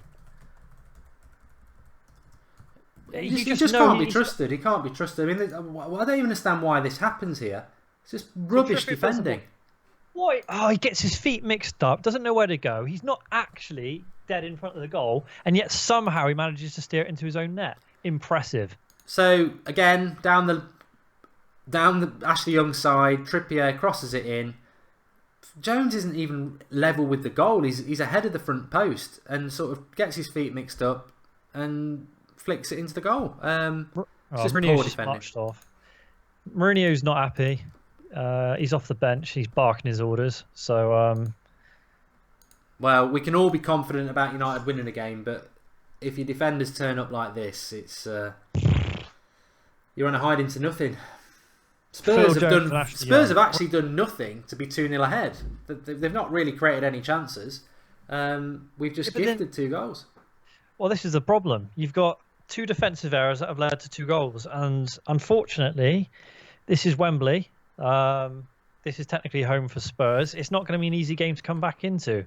We've got 2.5 hours to get a centre back, says Mike Oxling. I wonder what he meant then. And yeah, there is 2 hours and a bit left in this transfer window, but I think with Phil Jones, look, whatever people say about Chris Smalling, how many goals has Chris Smalling cost us this season? I can think of about 6 that Phil Jones has cost us. Chelsea away, lost his man. Stoke, lost his man. Side netting from Martial there. At least he's shown a bit of drive from the right. I don't think he should even be on the right, but it was a good run by Martial. I think hopefully it'll be a corner. Yeah, it's a corner. Lloris save. Yeah, it was a bloody good... See, Martial having to move to the right-hand side, still putting in a decent performance. I think it's just unfair on him, but Sanchez with the corner. We're rubbish at corners. And we're just skying it into nothing. His head. Matthew McFadden says, this reminds me of Jones versus Chelsea this season. I'd sub him as soon as possible. Head isn't in the game. Yeah, thanks for that contribution, Matthew. And I agree. A lot of people like Phil Jones and a lot of people slag Chris Smalling off. I understand why they slag Chris Smalling off, but he doesn't make catastrophic mistakes like Phil Jones does, and you can count them up. 2 tonight, 1 massive error, obviously. Chelsea, Stoke, and that's already this season. He cannot be trusted. He can't be trusted. The problem is, imagine if you had a defence of Darmian, Young, and Phil Jones. Here we go. Dele Alli looking for a penalty there, and I think it was either a world-class tackle by Valencia or we've got a bit lucky. I'll tell you what, the Arsenal fans are going to be laughing their ass off at the moment at Sanchez. I don't know, though, because they do hate Spurs. Yeah, they hate Spurs, but I think they hate Sanchez slightly more at the moment. Well, how was he onside there, Ashley Young? Bloody hell. He needs to do something at the back. We are all over the place. We haven't even seen that tackle yet. They're not switched on. They're just standing around and they don't really know where they're going at the moment. It's too casual. It's not. The thing is, it's not even rocket science. They're exploiting the fact that Ashley Young is weak defensively, and Phil Jones. Where's Shaw? He's on the bench. Why? Because Mourinho loves experience, doesn't he? Experience doesn't, trump talent.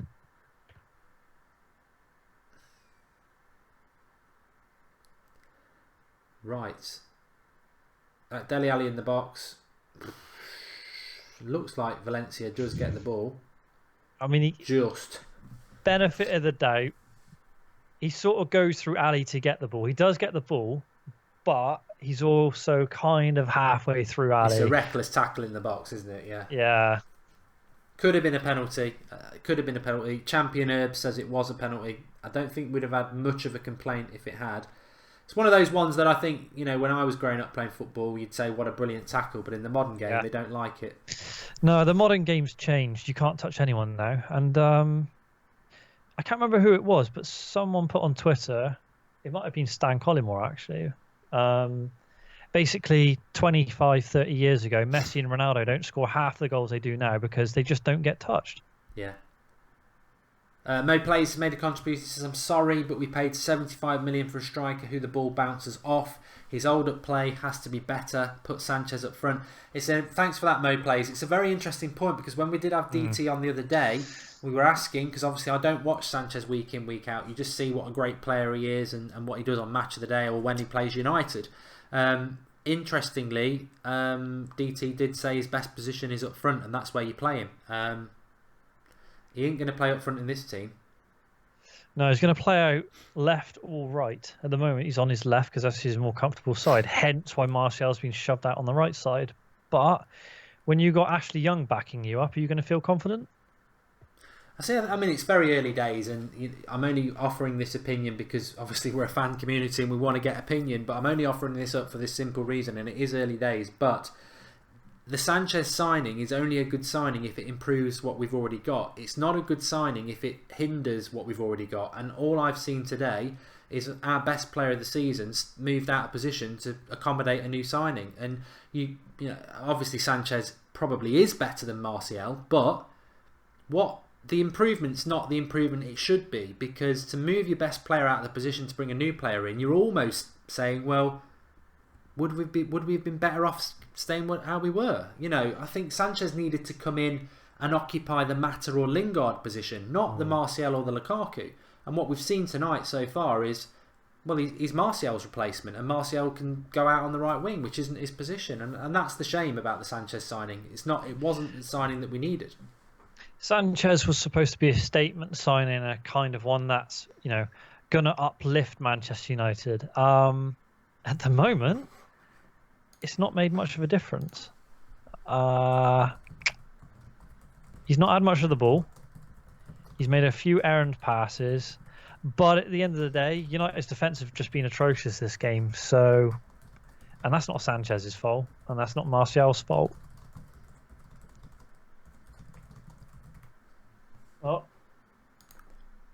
Spurs like to sky it over the bar at the moment. Bloody good, because the way it's going, you'd put more money on a 3-0 than you would Oscar Carrizo says, Matic is so slow to play offensive football, he can't track back. Interesting. I mean, he's not the quickest player, but Matic at the start of the season was making our midfield tick. He gave us that defensive cover. Funny how things change and opinions change so quickly depending on what the result is on the day. So right now, 6,200 of you watching. If you click the subscribe button, you will get all of the United Stands content. It's a great community, as Mr. Goldbridge always says. Hit the little bell next to it, and you will be notified when the channel's going live. So 187,500 subscribers. It'd be lovely if we could get up to 188 tonight. Wouldn't you agree? It would, yeah. Road to 200,000. Yeah, Yep, subscribe, bottom right hand corner. Broski R's made a contribution. He says, this performance goes back to what I said. We have no attacking game plan. As soon as we pass the halfway line, we are lost. Mourinho needs to change his game. I think we're missing number 10. I've been saying that for a long time. And DCO has made a contribution as well. He says, Lukaku only has good work ethic. He is not special at all. Martial needs to be on the left. Pogba and Smalling need to wake the F up. I still think the Lukaku thing is very easy to pick on him because of his lack of a first touch, which is no surprise. You can't criticise a player that we knew had a bad first touch. That's Mourinho's fault. It's not Lukaku's fault. He's not suddenly got a bad first touch. He always had a bad first touch. But I do believe, and what you think, Drawty, I just think Lukaku, how many chances has he had tonight? How many good balls has he had into the box tonight? How many good chances? And that's Lukaku. He's not going to pick the ball up. He's not Messi and he's not Ronaldo. He needs chances. Well, the thing is, Messi and Ronaldo are in a league of their own. When you've got a striker like Lukaku, he's very good at holding up the ball, but he's not gonna run past two people and suddenly bash one into the top corner. He's good in the air, so you need to give him crossing and delivery. We just don't have that on the wings. Our midfield is a bit too slow at times. Unless it's Pogba on the ball, no one else has really got a creative outlet. So you're going to struggle. And people go, well, why was he able to score so many at Everton? Everton didn't create as many chances as us, but sometimes you've got to say they played to his strengths. And we don't really play to Lukaku's strengths. So let's have a look at the comments. Miroslav Radakovsky says, Jones and Young having the time of their life. Yeah. Eric Ross, we always struggled against a team who plays high pressure. Not in the old days. Unfortunately, these news days, yes, I'd agree. Yeah, I think you're right there. I think it's the clientele, isn't it? You know, I'd love to see a team try and high pressure Keane, Scholes, Beckham and Giggs because they wouldn't win. You just wouldn't. You know, whatever anybody wants to throw at them, those were competitive athletes and they're more than happy to defend as much as they are express themselves. A lot of people saying Matic has not had a good game. I would never go back and say that. I didn't want Matic. I wanted Fabinho, and I still think Fabinho would have been a better signing. But I don't think Matic has been a bad signing. I just think Matic is now in the form he was in his last year at Chelsea. I think he started the season for the first month in the form he was when he won the title with Mourinho, and now he's reverting to the player he was last year. He's 29. He wasn't necessarily a brilliant signing. Is he 30? He's 30. He turned 30 as soon as he signed for us. Right. I thought he was 29. But either way, he's no spring chicken, is he? Kane again, up on Jones. No, Dyer. Not Kane, but Jones beaten in Dyer. I mean, Eric Dyer was another player he linked with. Yeah, Eric Dyer. Yeah. And personally, if you told me could I choose between Matic and Dyer, I would have chosen Dyer every single time. Yeah, I think I said that in the summer as well. Matic, I was against Matic because he'd had such a bad season the season before, and his age. But he did start off very well, Matic. I've got to say that. But Fabinho was the player I wanted, and I think Fabinho's stock has gone up even further this year because we've seen how much he carried Bakayoko. The thing is, I know you need experience in your side, and everyone goes on all right. Oh, it doesn't matter that, a player's 29, 30, but it is very short-termist to sign a player of that age because, as you know, a lot of footballers, they start to dip around about 32. The peak is between 27 and 31, especially for strikers. Midfielders tend to go on a bit longer. Some of their quality lasts for years, a bit like Carrick, Pirlo. I mean, look at how long he went on for. But not every player is like that. And the problem is when you buy a player at 29, 30, you've only got one or two really, really good seasons in them. And then you've got to go out and buy someone else. So a signing like Fabinho, who's only, 23, 24? Eric Dyer, who's 24. That's more long-termist. And Matic filled a hole for now.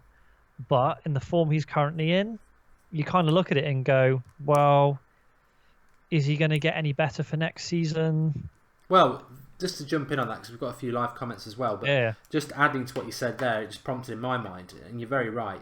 the thing about Matic is, if we were challenging for the title this year and next year, what a great signing.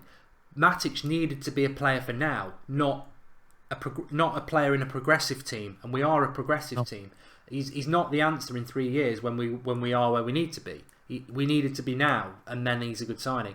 Dees TV says someone's seen Pogba today. Yeah. Duke Dolman, I've not seen him in ages, says Sanchez can supposedly play anywhere across the front, and yet it's Martial shoved out of position. Tuned in 30 minutes late to see us losing. Please recap, which we'll do in a minute. And Mo Play says, I would say though, is Harry Kane creates his own opportunities. Lukaku's work ethic is poor. When was the last time you saw him win a ball from pressing? I mean, all good points there. Thanks for those contributions, and we'll talk about them. But that last one especially, I heard somebody, a United top red, saying that Lukaku's the same as Kane. A year ago, I might have agreed. And remember, he wasn't a United player a year ago, so I have even more loyalty to Lukaku now. But I'm not totally red-tinted blinded. Harry Kane this year has escalated to a different level that Lukaku's not at. I'm not saying Lukaku's worse than a year ago, but Harry Kane somehow has gone from the level of, is he a flat-track bully, never turns up against United, to doing it in the Champions League, single-handedly getting games done for Spurs. Harry Kane, for some reason, is a player who can do it on his own up front, create something out of nothing. Lukaku isn't. No, I'd agree. I think the problem is with Lukaku is... It's not a criticism, I just think Kane is on a different level to Lukaku now. It's unfair to compare Kane to Lukaku, to be honest, because right now you'd have to say Kane is the best striker in the world. Yeah, well, I think he'd be perfect for Real Madrid. I think Benzema's finished, and I think he'd be perfect. Look, Ronaldo's finished. I know everyone goes, oh, he's Ronaldo and he'll come back stronger, but his goal record this season in the La Liga has been pretty poor, unless he scored a penalty. So, at the moment, Harry Kane would fit in perfectly in Madrid. But Daniel Levy said he wants 300 million for him. So yeah, and in this market, you just don't know, do you? Well, you haven't got a clue. Don't know where Kane's going to go. He might end up just staying at Spurs. They've just bought Lucas Moura for 25 million, which is an absolute bargain in this market. Lukaku, he's a good striker, but at the end of the day, he's not a Harry Kane. He's not going to go and bang you 30 goals a season. He's just not that kind of player. You know that Phil Jones one? Yeah. It's just such a crap goal to concede. I mean, even if he lets it go, Smalling gets it. It's just...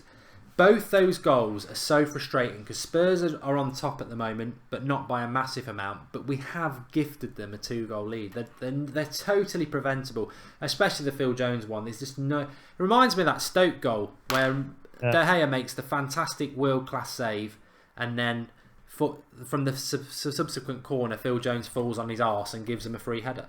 Mini Mourner's made another contribution. He says, Lukaku or Morata, did we end up with a better deal or not? I'm not sure. I think Lukaku would benefit with a second striker, which is what Drawty said, and Manchester United benefit with a generally better striker. Fair point. I think Morata, would he been better for United? I doubt it. Seeing what he's done for Chelsea so far, he seems quite mentally weak. Oh. Yeah. Kane is headed. Yeah, I was just aware of that one then. I mean, that's something Lukaku doesn't do. No, he's on a different level. We shouldn't compare Kane and Lukaku. A year ago, it was a relevant topic. It's not a topic anymore. No, and I think that comparison should stop because Kane at the moment is the best striker in the world. I know Messi's Messi's the best player in the world at the moment, but in terms of just being an all-out striker, Harry Kane is the best. So to compare anyone to him is kind of unfair. I'll tell you what though, what's interesting is he's going to have to change something at half time. If he takes Martial off, obviously I'm a big fan of Mourinho's, but that will be, I'm not saying it's the start of me being Mourinho out, but that will disgust me if he does that, because that's just about favouritism and taking off players that, not taking off players that you like and taking off the players that are always the ones. It's a bit like always taking Mata off. Martial doesn't deserve to be coming off in this game. No, not at all. I'd put Sanchez in at number 10. I'd get Rashford on the right and I'd put Martial on the left. I think Lingard's been unfortunately, the question mark still remains about Lingard in the big games.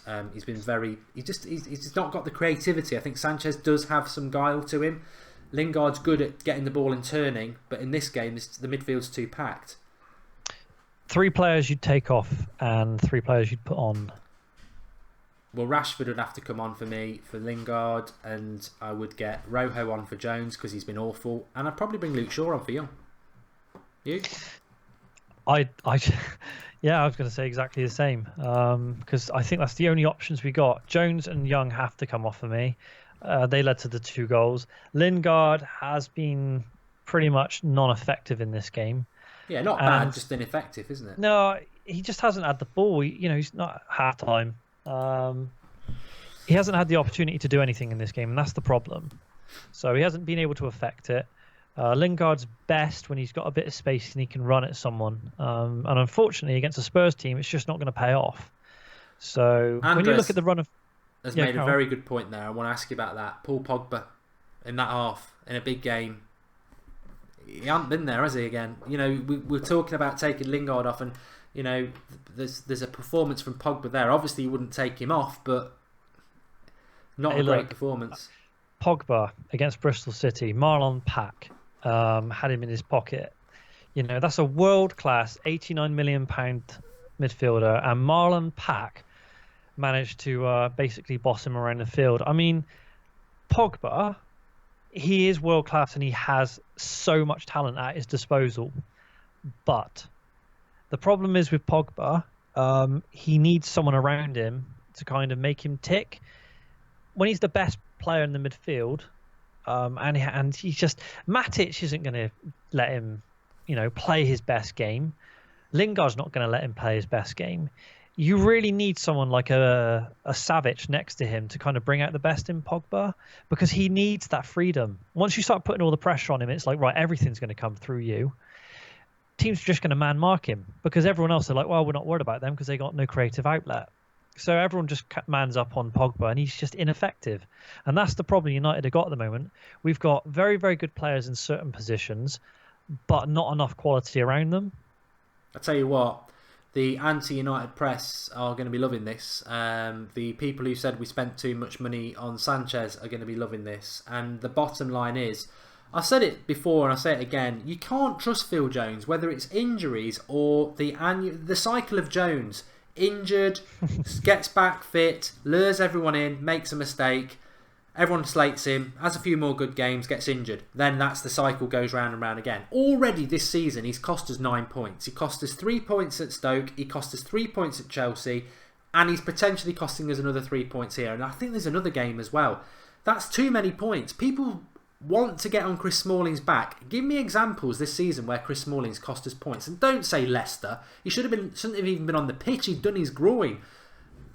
2 goals, totally and utterly preventable. 11 seconds, Ashley Young's not switched on. Phil Jones lose a 50-50 with Kane, 1-0. And then a cross comes in, Ashley Young not switched on again. Cross comes in, Phil Jones under no pressure gets his feet caught up and passes it into his own net. 2-0. You can't give anybody a 2-0 head start. You certainly can't give Spurs a 2-0 head start. This was a game we couldn't afford to lose. Keep it at 8 points. They're in 5th. That's the dropout of the Champions League. They beat us today, 5 points. Again, we've got a tough start to tough run into the season. So how we get back into the game is intriguing. I'm going to ask Draughty for his thoughts, but for me, one of the defence is really disappointing. But Pogba's gone missing. Lukaku's not getting involved. Lingard isn't a number 10 at the top level because he doesn't have the creativity and the guile. Sanchez we've signed, as Draughty said, to play anywhere. But then we've moved our best player out onto the opposite side to put Sanchez in a position we didn't need him because we've already got one of the best left wingers in the country. Baffled by that. Substitutions. I guarantee he'll take Martial off, even though Martial created the best bit of the game and doesn't deserve to be on the right wing. He'll probably take Martial off, but for me, I would take Jones off because he's actually about 2 out of 10 in this performance and he will make more mistakes. Rojo for Jones, Shaw for Young, and Rashford for Lingard, and let's try and get hold of this game in the midfield. Yeah, I just think something needs to change in the second half. United were pretty much napping from the off. We had a good first, would you say, 15 minutes where it was quite an entertaining attacking game. And then all of a sudden the energy levels dropped and Spurs started pressing onto us. I genuinely can't remember a clear-cut chance from United in that half. No, again, we don't create chances, do we? We don't create many chances. That's the problem. We score. Our goals tend to be individual worldies. They don't tend to be cutting teams apart. Jason Bourne says, why no new defenders? Because actually we've got a lot of defenders. We have got a lot of defenders. We've got Rojo on the bench. Lindelof's not even on the bench. Bay to come back. We've got enough defenders, I think. But I just think Matthew McFadden says, give Jones 5 games. He'll be injured for 2. Have 2 good games, but have 1 absolute shocker. Great on his day, but very, very unreliable. I mean, let's be honest. Harry Kane's bullied him in that half. No, he has. It's embarrassing, to be honest. But Chelsea are 1-0 down against Bournemouth. That helps. Well, especially when you look at the league table, because it's starting to get a little bit bunched up. United at the moment, based on the results so far, are 3 points clear of Chelsea, 3 points clear of Liverpool, only 5 ahead of Tottenham. So all of a sudden, that top 4 is starting to get quite compact again. Yeah. So we do need Chelsea to... we shouldn't be relying on other teams to help us out, to be honest, but there we go. Well, the reality is, whatever Spurs do to us tonight, they will definitely lose at Anfield on Sunday because they'll bottle it, and we should beat Huddersfield, so we'd be back 8 points ahead of them anyway. But that's not the point. The point is that we've put ourselves in a position tonight where I wanted us to make a statement, and the only statement we've made is the similar statement that we've seen over the last 4 years, that in the big games, and you've got to look at it now, you can't say it's bad luck, in the big games we tend to bottle it and not turn up and make mistakes. It was the same at Chelsea, and it was Phil Jones again who went missing. Manchester City, again, defensive mistakes. Lukaku in the box, they got 2 goals from mistakes and we didn't turn up. There's a recurring theme with United. In the big games we don't turn up, and I do feel for Mourinho a bit. You can't blame Mourinho for Ashley Young not switching on. No. And you can't blame Mourinho for Phil Jones passing it into the box. Having said that, Spurs did still create a couple of chances. We've had a contribution from Bose, thank you. He says, we need Roy Keane to teach these losers how to leave everything onto the field, especially the centre-backs. Defending is so easy. It is all about attitude. It's also about concentration as well, but thanks for that. Good point. I don't think we've ever replaced Roy Keane, and I don't know whether you can replace Roy Keane in the modern game. I don't think there's anyone like it, but...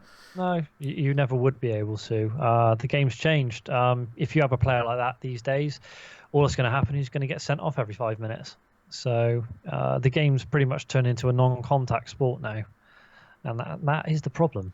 Ashley Young just totally falls asleep on that first goal. I mean, Ericsson just won't believe his luck. 5 yards out in the first 10 seconds. I mean, I think even Morata would score that, but... yeah, it's a big... I mean, what's your thought on that? What's your thoughts on that? I mean, remember, if you're new, we've got a lot of people watching. Unfortunately, I know it's a lot of people disappointed watching, but make sure you subscribe to the United Stand, because one way or another we will discuss win, lose or draw. We're live every night at 8 o'clock, live comments and everything. And don't forget, tonight at full time, we'll be live for about an hour afterwards with a Skype show where I expected to be talking about a really good result and how great the transfer window's been, but I think it might be one of those shows tonight where we get a lot of people very, very annoyed. So one of the things that people might be annoyed about, I was certainly expressed it in the first half, was why Anthony Martial has been shipped out from a position where, for me, he's arguably one of the best in the country. He's sacrificed for Sanchez. I don't see that was a position we needed to improve on. No. And to be honest with you, shipping out Martial onto the right and Sanchez onto the left, I always thought Sanchez preferred playing out on the right sometimes. I thought he was quite interchangeable. So to have Martial, who is very, very comfortable on the left wing, then being shipped out onto the right because of, to be accommodated, I don't get it personally. And I think if that's the way it's going to go, and if that's a theme for the rest of the season, then signing Sanchez at this point, you start to question it. I mean, where does Rashford fit into all of this? Yeah, well, Rashford and Martial have always shared that position, haven't they? So you're right. Why? Well, I don't get what Mourinho is. Mourinho. Part of the love I have for Mourinho is the stubbornness and the fact that he might be stubborn, but he always ends up being right. Obviously, in the last few years, that's not always been the case. He was stubborn at Chelsea, he lost his job. He's been stubborn with Fellaini, and I think that's a mistake. All I can say about the Martial thing is, I don't see why he has to be moved. I think he's a better left-sided player than Sanchez, to be honest. He's proved that this season. And why go and spend money on a statement signing like that and then put him in the position that your best player plays in? It doesn't improve us, does it? It doesn't improve us to put Sanchez in Martial's position. It's an odd one. And I mean, part of me kind of thinks, put Lingard on the right, put Martial on the left, put Sanchez in at 10 and stick Rashford up at number 9 on his own. Yeah.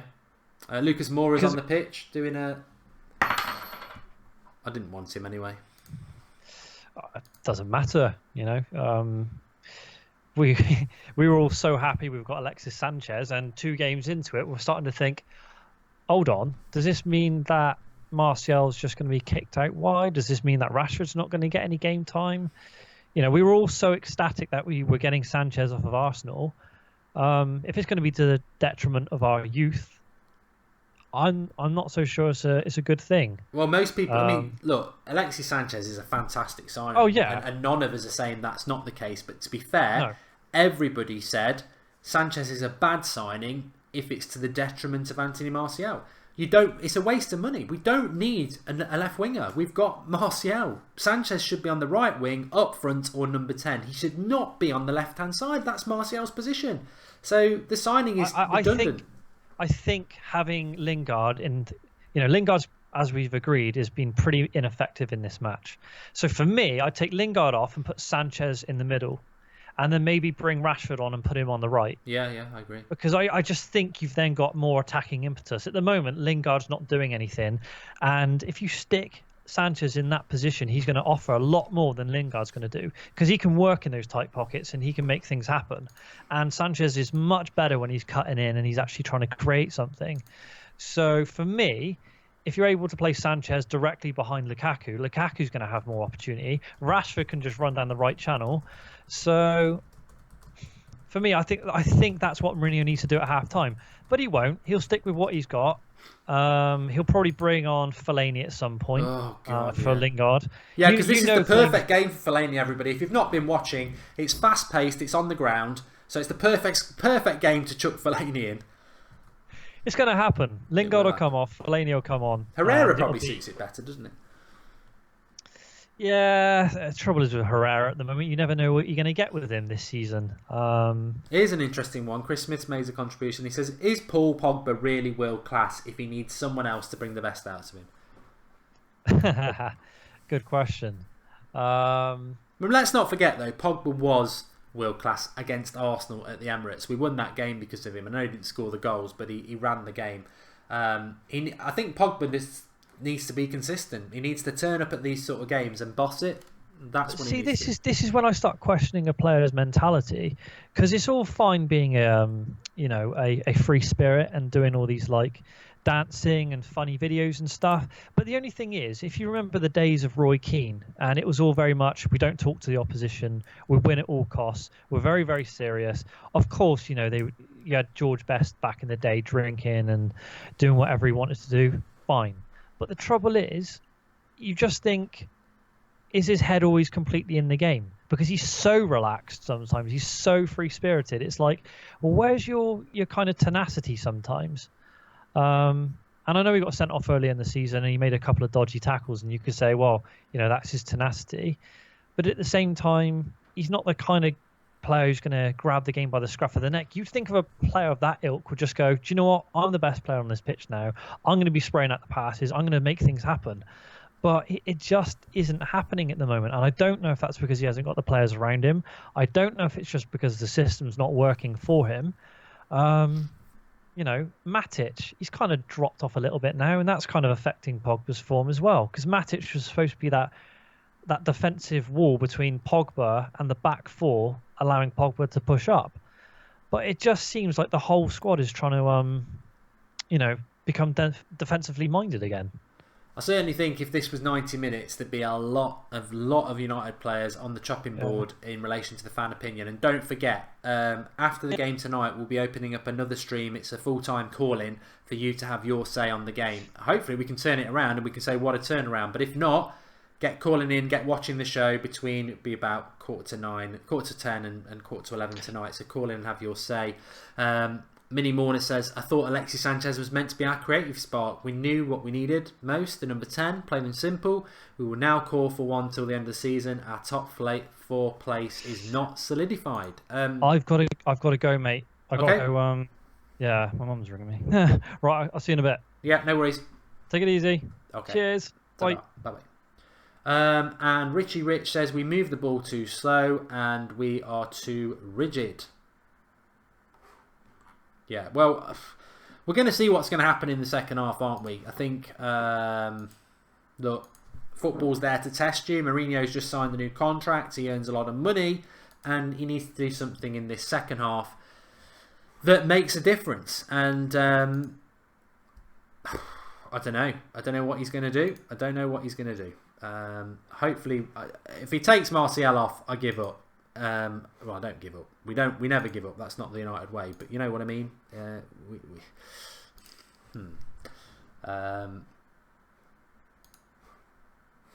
Sorry, my computer's frozen a bit. Hopefully that hasn't frozen for you lot.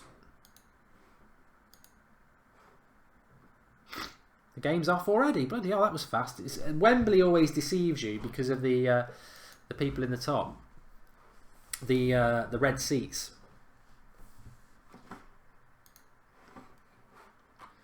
Right, I need to get the timer back up and running.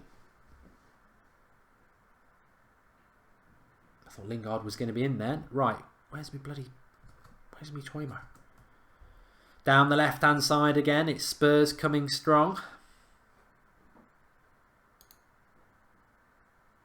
If they score again, Kane's offside, but De Gea made a fantastic save anyway. And what are we? 45.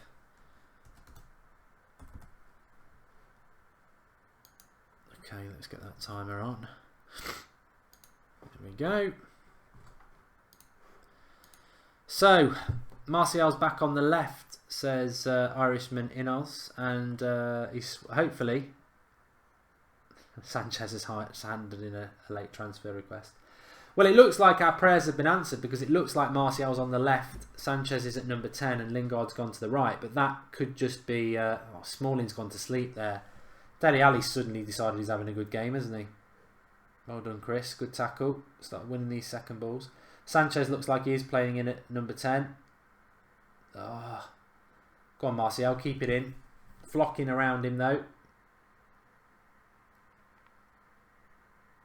Got too many players. Cut back was quite good. Here we go. Pogba, get your head down. No, you got to shoot, mate. You got to shoot first time. It was a good layoff by Lingard, and it was there to be hit, and he takes a touch. Martial on the left looks a bit better. Suddenly United looking a bit better. Better start by United with Sanchez more centrally, and Lingard, get out on the right-hand side.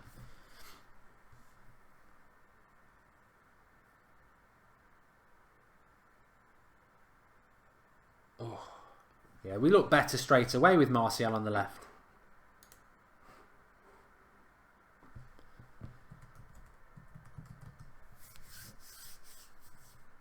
Oh, it's a poor ball by Sanchez, that. But apparently he does give the ball away a lot.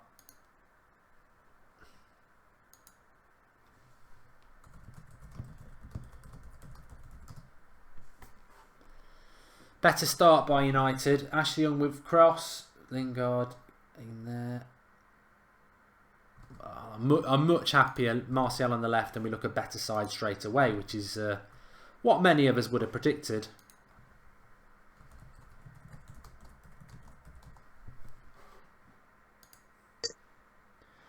Oh, Jared, can you hear me? Yep, I can hear you. Can you hear me? How you doing, pal? I could be better. Martial out on the left in the second half, though. That's better than it was. Positive change. Positive change. And again, we have points on these teams, so it's, it's never going to be an immediate mesh with Sanchez right away. So if they're finding his space, hopefully it was 45 minutes and now he's into the team. And now he stays on the right, which he was where he should be playing anyway. Because to your point, why stunt the growth of our number one prospect on this team by far? Yeah, I think nail on the head there. It's there's no point signing Alexis Sanchez if he's going to play in your best player's position. Sanchez has got to come and improve us in other areas, and I think everybody knows that the places we need to improve on are number 10 and out on the right, and that's where he should play. 100%. And it's we have these situations in the team where you could see the deficiencies. You can see the defense needs work. You can see people are playing, I'd say, above their level. But Jones shouldn't be starting on this team. And it's like, I don't know what the fix is, but it can't always be buying people. But we have youth that is better than Phil Jones. So it's like we have Fosu Mensah, we have Twanzini. I just hope Mourinho starts trusting these people, because what does trusting Phil Jones do for you anymore? 9 points he's cost us this season directly. I mean, that's a lot of points. I mean, I really believe if we didn't draw that game against Stoke 2-2, we would be in a title race. I'm not saying the team has the quality to compete with City the whole season, but I am 100% that sent us down the wrong path for a little bit. And it's tough. It's tough because Jones misses these plays, and you just sit there and you're like, what are you doing? People take it the wrong way when I say you can't trust Phil Jones. But it's a ruthless statement, I know, and it doesn't mean that Phil Jones won't have good games against certain teams. But and a lot of people don't like Chris Smalling, and they prefer Smalling to Jones. But Smalling doesn't make the big mistakes that Jones will always make. Jones will make mistakes like tonight and cost you a game, like he did against Chelsea. Smalling has his inefficiencies and he has his issues, but he doesn't make... Phil Jones is called Calamity Jones for a reason. And, Chelsea apparently are losing. I don't know whether it's 1-0 or it's 2-0 to Chelsea. No, it's 3-0. 3-0. Yeah, I don't know. He's going to get the sack. I'd always said that. But, yeah. To be honest, at the moment, it's great that Chelsea are losing, but that's never been my mentality. My mentality is that, United should take care of their own business. And I certainly think this is an embarrassment if we don't get something from this game, because it just feeds the anti-United press. I mean, the press have been brutal, but you know what? Like, look, Sanchez, I don't mind what we pay for him. Who cares? It's just, if he fits into the team, he's worth whatever we paid.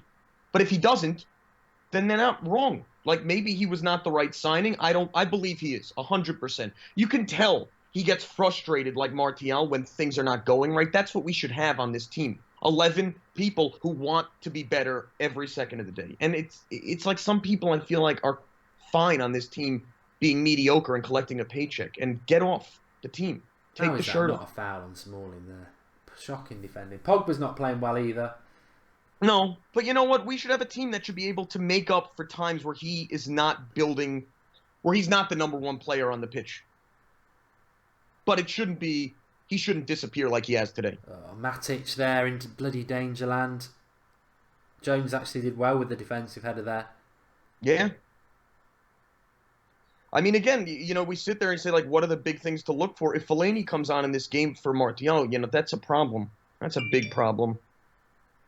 You wonder who he's going to bring on. Rashford comes on, I assume. But if we can get a goal, we'll be back in this game. Yeah, our final ball's not great. Jassy now says Sanchez is tracking way too back. Shaka Phillips says, would a draw be okay? I'd take a draw now. I'd definitely take a draw now. Keeps the gap the same between us and Spurs. I mean, I know I want us to finish second. Maybe Liverpool are going to finish second the way things are going. But it's about, I want us to be in the Champions League next year. And the way you do that is finish in the top 4. Spurs are 5th. So we don't want to be losing to the team in 5th. It brings them back to the picture. Brings them back in the picture, which we don't need at all. I think there might have been a penalty shout there. Cross came in. Sanchez...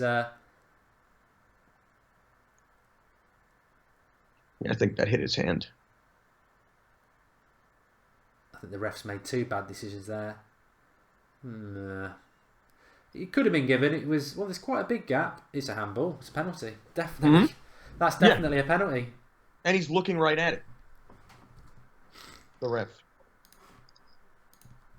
Unbelievable. I mean, look, the Spurs are a good side. You know, they've been playing under their level. So this is a game that they're going to step up for. We should have come here ready to play. To be down 2-0 first half is a tough thing to stomach for any United fan.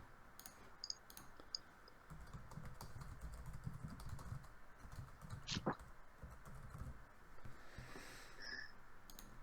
don't know how Spurs have just ended up with a free kick there either. It looked like Martial was the one fouled, but there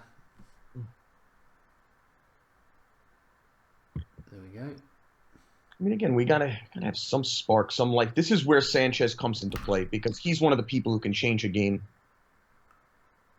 See, this is Lukaku's fault if anything happens here because he's weak. The ball's into him and he lets the defender get ahead of him.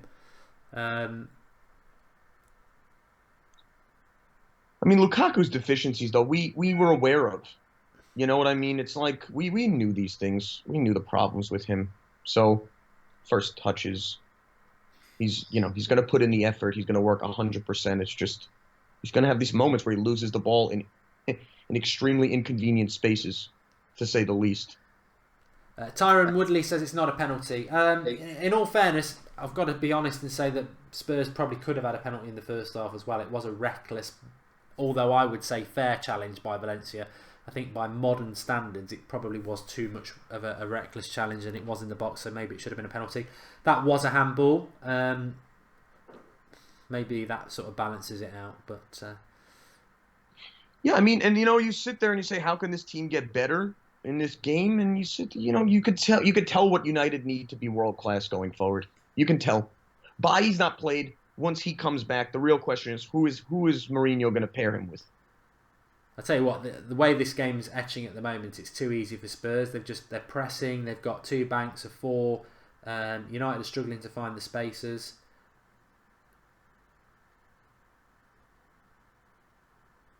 Yeah. There we go. I just read it. The ball into Lukaku. Now he's got to be strong. Good save, Lloris. It was good by Lukaku there. He did get it down, and it was a good shot and a good save. Second time, we've had two good chances in this. Well, not two good chances, but two good shots. Martial in the first half and Lloris made the save. And Lukaku does well here. He's strong. He waits. He hits it well enough. And it's a very good save by Lloris because Lukaku, well, it's more or less straight at him, actually. Martial has moved to the left, Kian, yes. Cross comes in. Lloris. Come on, Valencia. You've got to be quicker than that. I think I'm about 10 seconds behind you.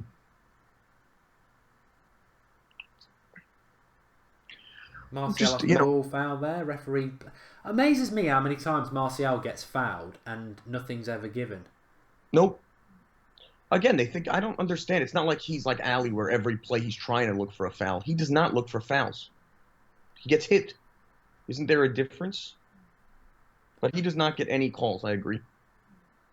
That's poor by Lingard. He's got lots of time there and he just passes it in behind Lukaku. Pogba's coming into the game more. I wouldn't say he's playing well, but he's coming into the game more, which is certainly what we're going to need. I'm just going to leave you talking for a minute or so, Jared, because I just need to take a quick toilet break. I'll leave you to it. Sure. Spurs got the ball. How's everyone doing tonight? Obviously, you'd be good if you were a Spurs fan. I was reading on here, someone said Kane and Lukaku, it's not a comparison. Unfortunately, I agree. I mean, Kane is world class, and he is meant for a better side than Spurs also. So, I'm sure Man City will put in a $400 million bid for him. But, that being said, Matic taking it up. Oh, West are pulling even. Spurs, they're coming. Mourinho looks pissed, which is nice to see. He's rarely up. So he's in the game. And hopefully it transfers. But I'm hoping Sanchez brings us back in this game. Spurs, they got good control of the ball. Look at some live comments. Why is it every time we have a chance to bottle it, every time we have a chance to get more points, we always bottle it every time. I agree, Craig. I think that we do not seize opportunities the right way as a team. We have these chances against multiple teams to pull ahead in the league, and this year I don't think we can pass them up. Because if we win this game or draw this game, I think the race for the top four is in really good shape. And I think if we don't, we're right mired in that 3 or 4 point window where we don't want to be. Spurs taking it up. And again, you could tell they're attacking the side with Young and Jones. They're not even touching the other one because they know they're weak. Jared and Chair, I'll take it. It's not as good as Mark and Jared, but second. I'm back now. How you doing, Mark? Craig McCullough Games made a contribution. This is why is it every time we have a chance to get more points, we always bottle it every time. I think I spoke about it half time, and I'd be interested to see what you've got to say on it, Jared, and everybody else. That this is a running theme of there's some terrible record about Mourinho in away games against the top six, and to be fair, this game has been about defensive errors. I don't think it's about parking the bus or anything like that. But I think he needs to find. On the other hand, if you're 2-0 down at half time, you're the manager, you need to find a way back in the game, and the players aren't doing that. Look, he came to Wembley to win, it looks like. He didn't set up this lineup to park the bus or anything. The Spurs were ready for him. And, as the manager, you have to adjust, and at halftime, the fact that Tottenham still look like the better side is a problem. We are getting outclassed by a team that is not, in my opinion, that should not be outclassing us. They have 3 good players.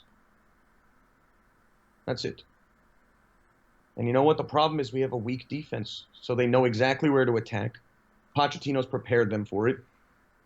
And again, I'm sure after this, everyone will be singing his praises and forgetting the fact that he's lost to teams that are in the bottom 10 multiple times this year. But I do think we bottle big chances. I think it's a big problem, and it's a recurring theme on us. Hopefully we fix it, because if we lose this game, I think we're mired in a terrible situation in the league. And it's not going to be good for our fan base and for the press. Press will love it. Well, it's all Spurs at the moment. Mm-hmm. Oh. I can tell you the stats as it stands. I've just been and found it. It's shocking. It really is, as of now. Mourinho's last 10 games, including this, against the top 6, no wins, 4 points, 1 goal. Well, I don't know how you sum it up worse than that.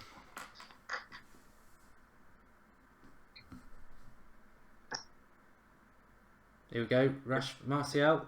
I can't get through. Too many players.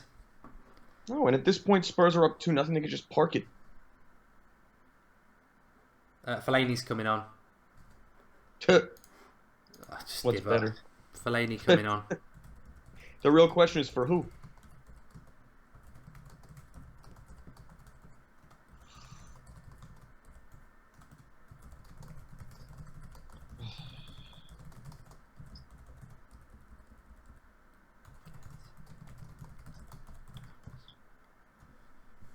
Ridiculous.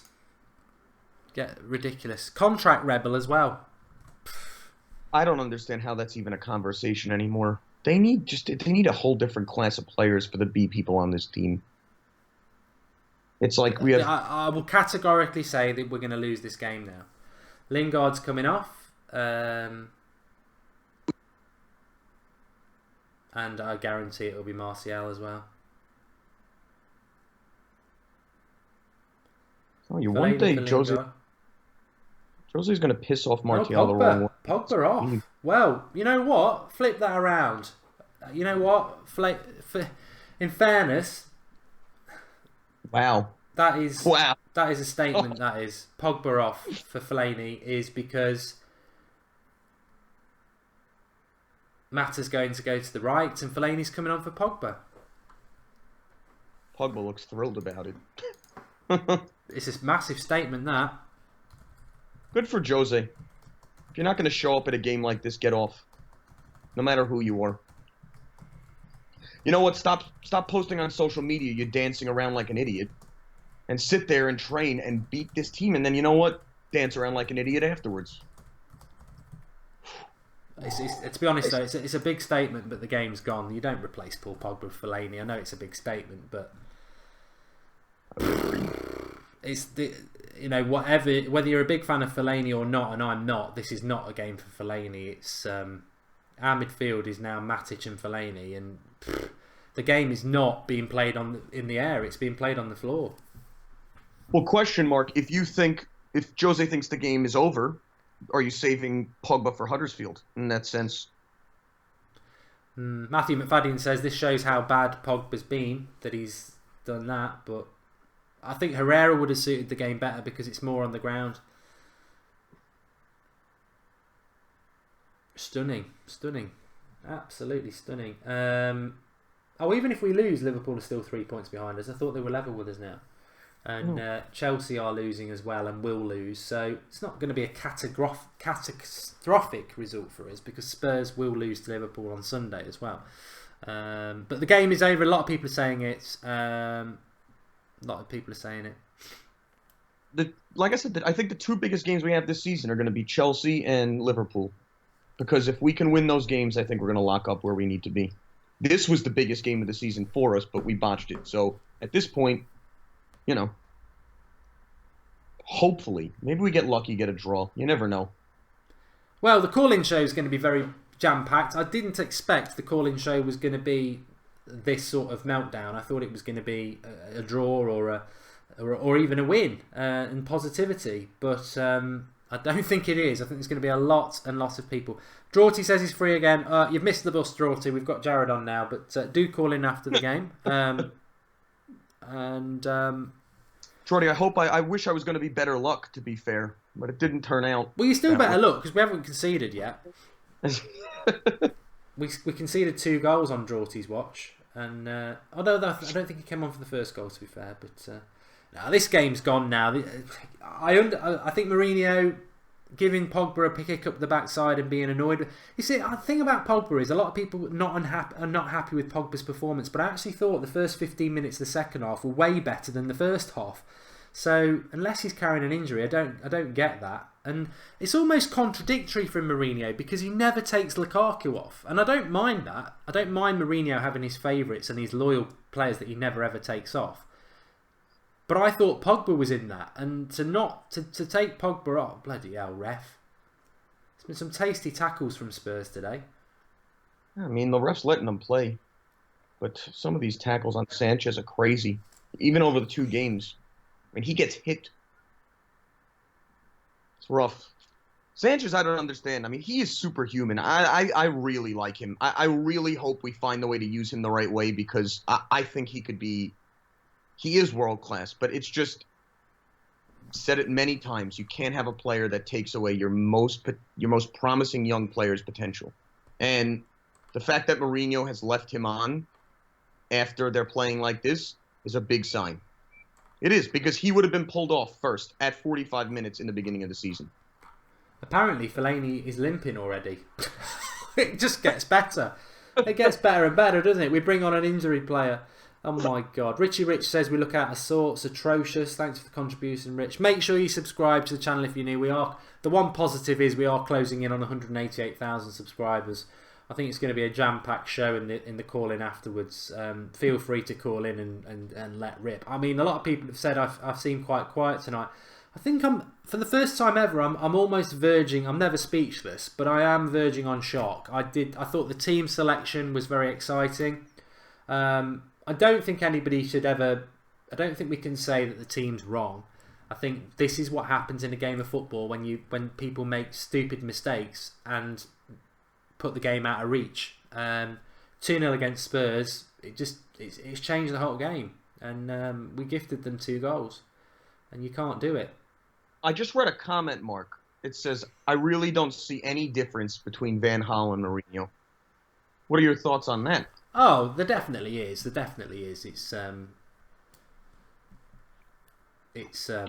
you know, Van Gaal used to play with 2 centre defensive midfielders in front of the back 4, and it was side-to-side football. I would agree that there's at the moment there's not loads of improvement, and we don't create chances, and we haven't created chances for a long time. We do score goals, but they tend to be good goals that are created out of nothing by individuals, whether it's Lingard or Martial. The reason Lukaku struggles is we don't create enough chances. That's the problem with United. Pogba's got an arm injury apparently, which might explain why he's gone off. I can't understand for the life of me why you would take Pogba off of Fellaini, but this game was over the minute he did that. Yeah, I agree. And this should be 3. Now it's on to Huddersfield, right? De Gea made a great save. It should have been 3-0 from Son. Oh. Sorry. I mean, it's just, you sit here and, like, you look at Mourinho, the way he's gesturing, everything on the side. That's at least one thing we've always wanted to see as fans. I like to see him up, not sitting there, not slumped over. He looks like he cares, which is what you want out of a guy like him because, again, you know, he doesn't really have a lot of sideline movement at all. I think Herrera might be coming on for Fellaini. Oof. And he was about to put on Rashford before Herrera, so interesting that he will not be playing.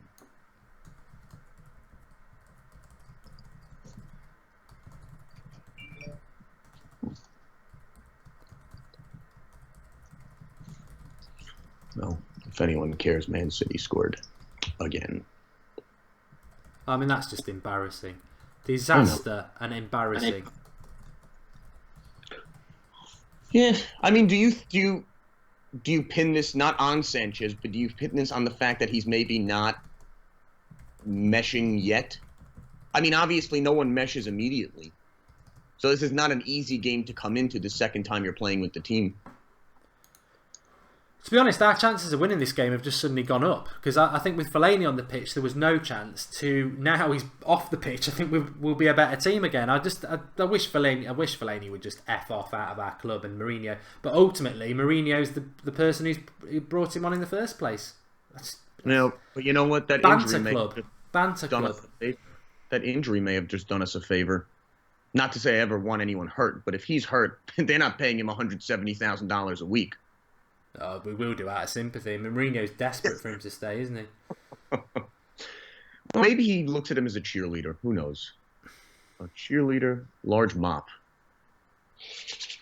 Oh, so depressing. I really thought we were going to crush him. That's what's worse. I thought we could win this game like 4-0. You have an unbelievable display, and it just looks like a dead team. Well, 20 minutes to go. Lukaku with another dreadful bit of build-up play. He's been shocking as well. Lukaku is just... He's build-up... I mean, here we go, Kane. Kane on the ball up front on his own. Driving run. Doesn't come to anything, but makes our defenders back off. Lukaku... You can just tell the difference between the two of them. I mean, Kane is an unbelievable striker. He is so good. He knows exactly where to be for the ball. Lukaku knows where to be for the ball, but can't control the ball.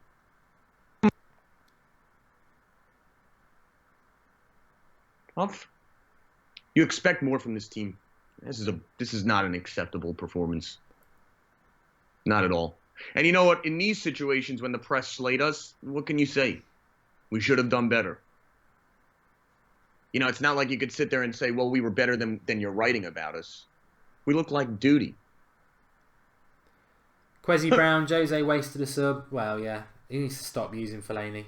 I don't know, you know, whether you're a Fellaini fan or not, this was not a game for Fellaini anyway. It should have been Herrera for Pogba. If he wants to make a statement and take Pogba off, it should have been for Herrera. This game has not been played on the floor. It is a quick game. It was never suitable for Fellaini anyway. It was a wasted sub based on an obsession for somebody who shouldn't even be at the club anymore. Pogba's not injured, just a gaming channel, no commentary. He wasn't injured. He was taken off because he's had a bad game. Good. I think there's a yellow card coming here for Ashley Young. Yeah. All right. Looks like Chelsea lost 3-0. So maybe Conte will get fired today. Who knows? Well, I said at the start of the season he'll get sacked. I think he's a fraud, but to be honest, we need to focus on our own manager, and there'll be a lot of pelters coming in for him. Remember, we've got the fan cams coming up later with Flex, and we've got the show afterwards for you lot to be able to come in and have your say, which is obviously going to be very interesting as well. Almost at 188,000 subscribers. Unbelievable. I remember when we hit 100,000. Yeah, it wasn't that long ago. No. Crazy. I mean, again, we need Bailly back so badly.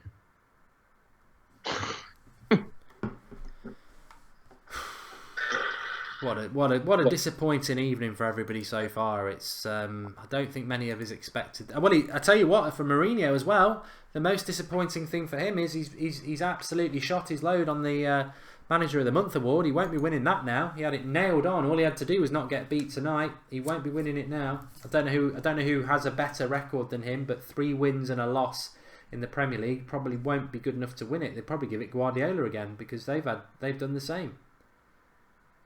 Mm-hmm. Or maybe one of the lower teams this time. Maybe Swansea. Yeah. He won't win it. No, but Carvajal, I mean, beating Arsenal and Liverpool, fine. That deserves something. Yeah. Good for him. You know. Well, Mourinho won't win it, and it's his own stupid fault. Yeah, he doesn't deserve to win it. Honestly. You can't put in a performance like this and expect to be Manager of the Month. But in the end, who cares about those awards? I just want to see him win the Premier League title. Then you can give Guardiola 12 awards in a row. Who cares? I think at the end of the day, there has to be some reality check that it's not Mourinho's fault that we were 2-0 down, and it was ultimately Phil Jones and Ashley Young. But it becomes Mourinho's problem when it's 45 minutes to go and it's 2-0. Teams can turn that around. United could have turned that around. I just found it with half an hour still to go in this game, and it's only 2-0. Petulant with a club the size of Manchester United. It was petulant to sulk and make an example of Paul Pogba and bring Fellaini on. You basically gifted the game to Spurs when you did that. Or if he didn't gift it to them in his mind, he's got serious issues that he thinks Fellaini was going to come on and change this game. It's just not that sort of game. We're not putting the ball into the box. But it can't be the second one, right? He can't have thought Fellaini was going to have an impact compared to Pogba. So I have to assume it's something else. No one is that deluded. Not even David Moyes would do that. Well, he would have, to be fair. But that's why he is not managing a successful club at the moment. Oh. Well, Spurs are pushing for 3. Manchester United haven't even pushed for 1, really. Going backwards. I'm telling you, Huddersfield is turning into a more and more important game. And they were just battered. So they're going to come to play.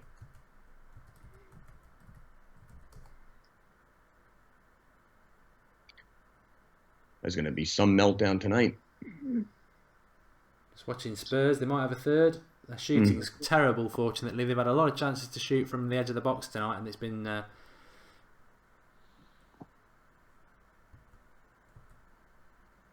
Yes. Unfortunately, I think we're about 20 seconds behind in the U.S. It takes longer to get us to feed. Where's this?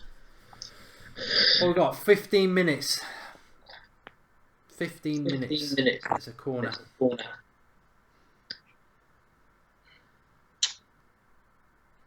Do you see any positives from tonight? Any player that looks better than the rest? Not really. Not really. I don't know about you. I don't. I mean, De Gea's distribution's not been great, so I can't even say he's kept us in it or anything like that.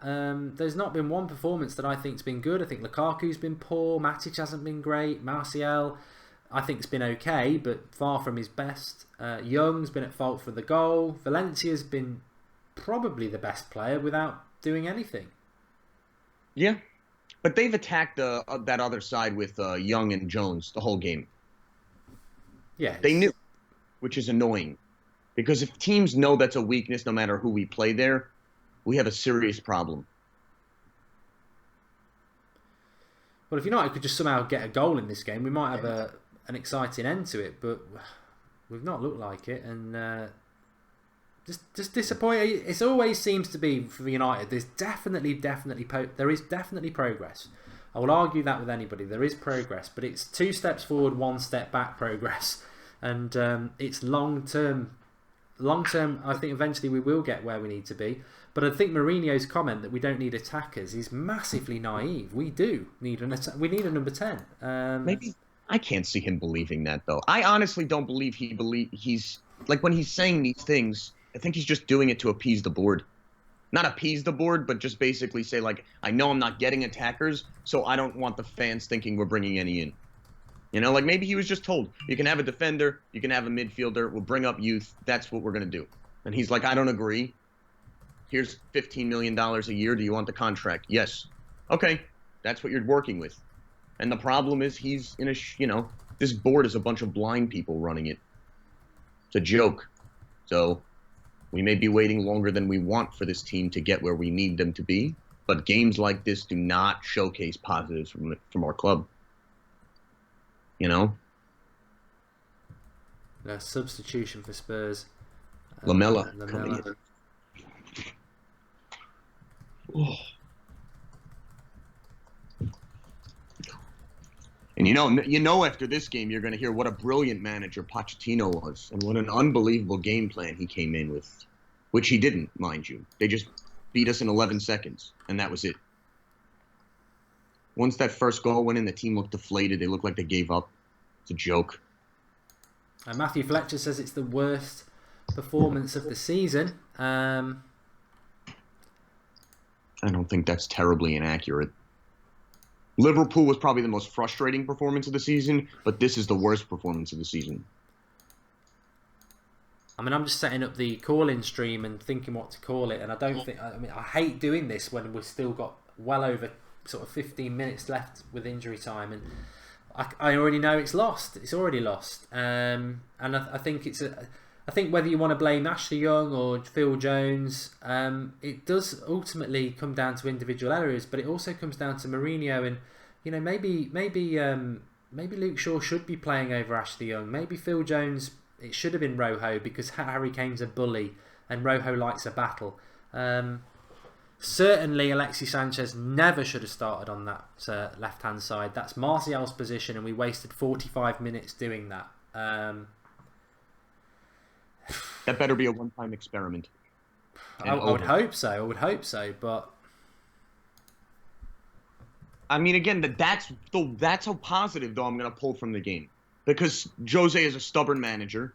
So I could have seen him leaving Sanchez on the left, and that would have been a terrible sign, because that means that's his position. The fact that he moved him at least shows us that he is not locked into that side, and that still is Martial's position. Yeah, which is nice. And maybe, the fact that he's on for 90 minutes in this game, I don't think that could be overlooked. That's a small positive. Maybe Mourinho sees what we all see now in him. Well, to be fair, for those who aren't watching, lucky you, but it's still all Spurs. There's just nothing from United. There's no urgency. There's no fight. There's no ability. It's just shocking. It's an embarrassment for a club of Manchester United's size and stature to put in a performance like this is very, very, very disappointing. It's an understatement, right? Again, I feel like the fans were on such a high. You want to see more. You need to see more.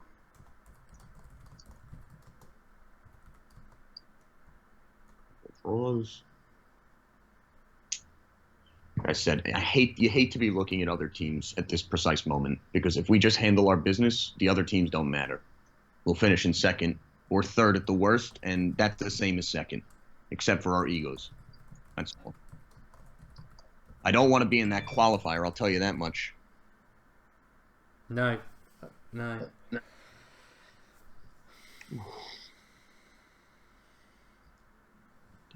They just look better than us.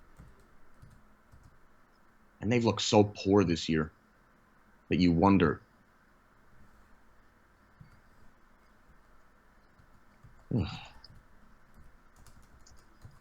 Is that not a foul?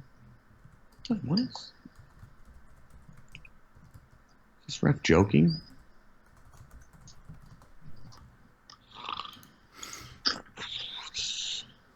I mean, like I said, we're going to need to see a thrashing at Huddersfield. Not a 1-0 win.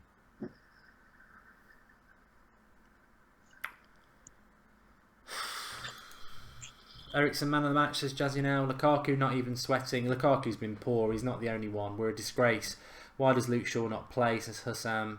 How is that not a yellow? Why is Herrera on the field? Seriously, because he tried Fellaini as well, didn't he? I mean, we're an absolute joke. I don't know.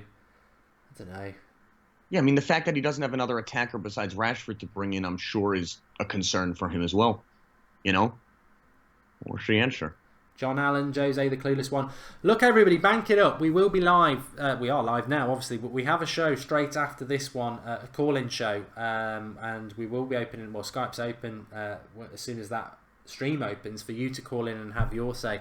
We will have fan cams. They'll be going up from about 11:30 tonight as well. Interested to see what those poor United fans who've travelled down there, probably full of enthusiasm, excitement, and they've been. I'd demand my money back. I don't think any player in the red shirt is.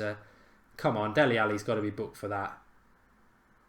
He's a little cretin, isn't he, Dele Alli? No, you know why he's not going to be booked? Because he's wearing a white shirt and not a red shirt.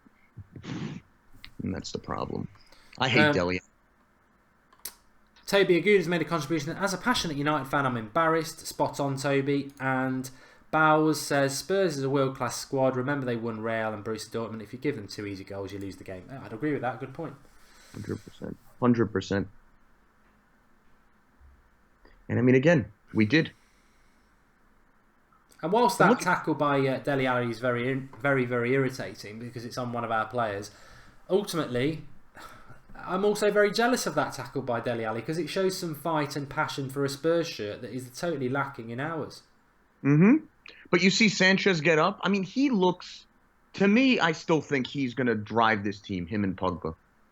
I have to think. But I just don't know that they're on the same page yet. And I think once they get on the same page, this team will be in a much better position. But maybe it wasn't the right decision to play him yet. Maybe it's the right decision to bring him off the bench. I mean, the team was flowing the right way. Who knows? Not Pogba, but Sanchez, I'm saying. Maybe you bring him on if things weren't working. And I don't know how you bench a guy like Sanchez, but again... Jose likes to bring his people in early and get them into the team. He hasn't had that chance. He's had 1 game and a couple training sessions. So it's something to consider, not an excuse, but the team is learning how to play with Sanchez just like he's learning how to play with them.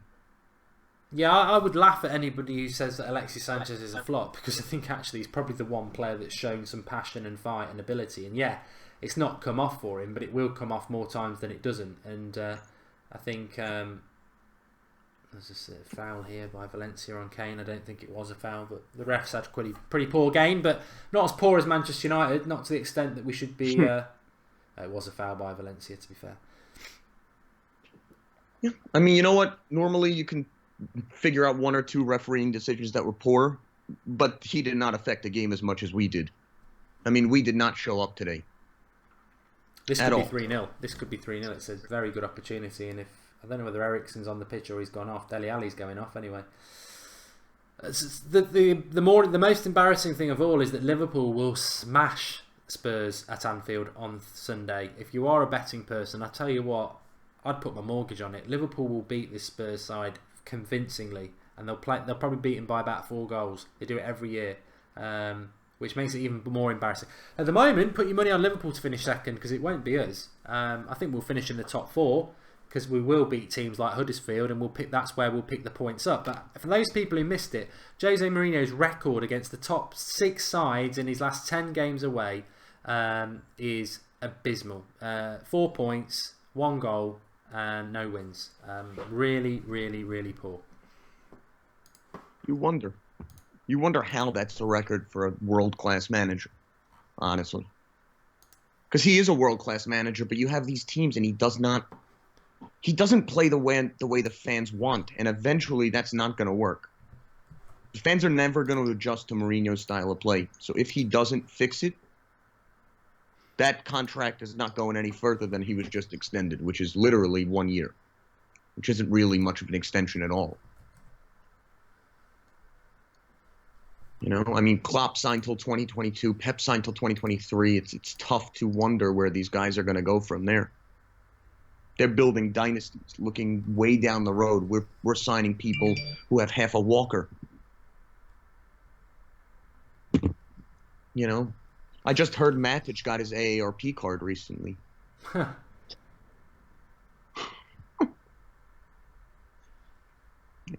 Spurs have just bullied us tonight. They've been quicker to the ball. They've bullied us. We've not shown any nous or intelligence on the ball or off it. Second balls have not been won. Man of the match, Christian Eriksen, according to BT. I wouldn't disagree with that. So I'd struggle to find a man of the match for United, Jared. I don't know for you. I'd almost give it to Sanchez for effort. Yeah, I mean, I would too. I mean, I guess has Smalling been terrible? I mean, he hasn't been as bad. I honestly don't have one. I give it to Sanchez because you know what? He didn't stop. Look at him. He's running back.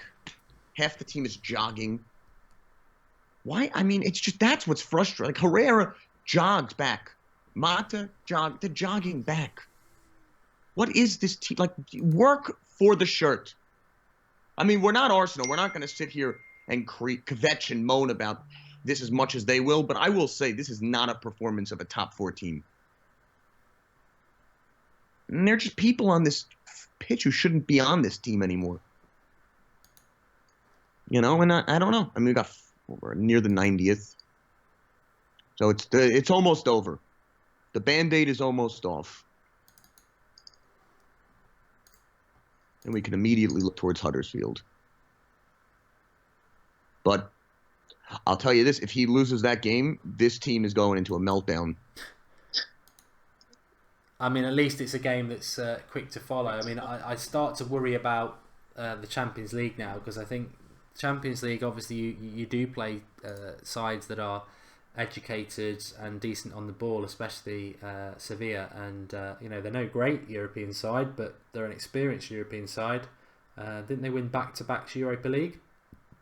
Yes. So I think that that game isn't going to be easy by any stretch of the imagination. No, and mind you, in one of those games, they came back from Liverpool 1-0 to win 1-0 to win 3-1. So they know how to play against the Premier League sides. But again, I mean, it changes. Tottenham has to play Juventus. They have a terrible schedule coming up. This was a game that you couldn't give them. If they just had even a draw, would have solidified where we need to be. But now it's a top 4 race, which is unfortunate. Well, the nightmare's nearly over. It's 2 minutes left, and it's. I dread. I'm actually sort of, like I say, shocked, and I'm glad that we are doing the call-in, because I really want to see what you lot have got to say about it. So it's 3-0 to City. I mean, they don't have any problems, do they? Yeah, I'm really intrigued as to what all you lot have to say, because I think it has to be Mourinho, Jared. It has to fall on Mourinho. I know we've had individual errors, but there's been more than enough time to get it right, and I thought the Sanchez decision to play him on the left was diabolical. I thought the Fellaini substitution was just as bad. 100%. I don't look. He didn't manage this game well at all. But at the same point, I don't know that the players played well enough to win this game, no matter what Mourinho had set up. Too easy. Spurs probably won't have an easier 3 points all season, to be honest. No, not at all. I mean, to let up a goal in 11 seconds is shocking, but to not respond after that is pathetic. It's pathetic. To not score a goal he has some serious work to do. Bet he's wishing he'd sign a new contract now. Mm-hmm. Well, to be fair, we'll have no problem if things go south. Mourinho will just go somewhere else. But I'm not thinking it's the case. Like I said, the problem with January, and there's a lot of positives about it, is that when you sign new people, they don't have time to get into your squad. They don't have time to train with people. They don't have time to learn how you're working. It's taken a year to get here with this team. It took him 6 months to mesh Pogba and Lukaku and them together. You add a guy like Sanchez, who's used to, in Arsenal, being the guy and the only guy to create anything, and you wonder how that's like and what that does. And I think that's the difference of the equation here, is that they're all used to their own element. They're not really used to playing together. That's what you hope it is. Well, we're just about to end the game, so thanks for coming on, Jared. But it's we will have the match reaction. It's coming up. The link in the video description is in the top line of the video description, or you can go to the United Stand homepage. It's called the Full-Time Phone-In, Mourinho's Tactical Shambles. We do want as many of you to call in and get involved. I'm sure a lot of you are going to have a lot to say. We'll be ending this stream in the next few seconds and then starting up the new one, so get through there. The link is in the video description for that. And that is the end of the game. So thanks for coming on, Jared. Good fun. Thanks for having me, Mark. No worries. I'll speak to you soon, pal. Link in the video description. We're going to be live in about 60 seconds time for the fan phone-in. We'll be live for about another hour on there for you lot to call in and have your say. Dissect this absolute disaster. I'll see you over there on 60 seconds. In 60 seconds, live. Link in the video description. And yeah, I've got a few things I want to say as well. So see you in a moment. Fucking disgrace. Bloody disgrace. You gotta wonder. Can't even bloody be bothered to turn up. Shambles.